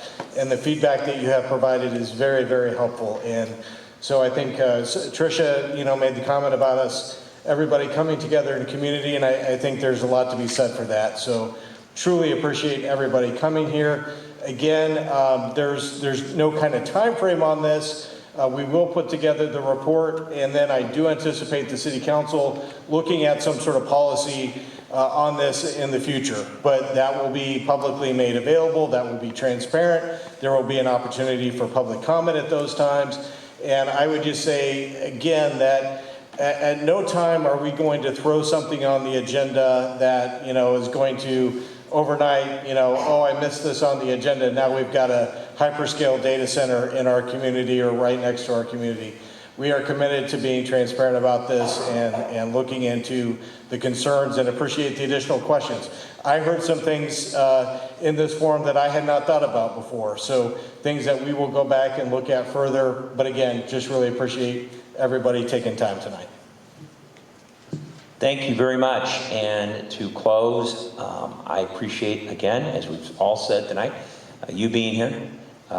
More so, I appreciate mutual respect, that individuals, no matter where they line up on an issue, can have mutual respect of each other's opinion. So thank you for that. You're welcome. Again. And with that being said, I wish you all a very good evening. I, as well as I believe our city managers who are here, maybe council, some of the council members, will be here for a little bit. So please feel free to informally visit with us. Once again, thank you and have a good and safe evening. Thank you.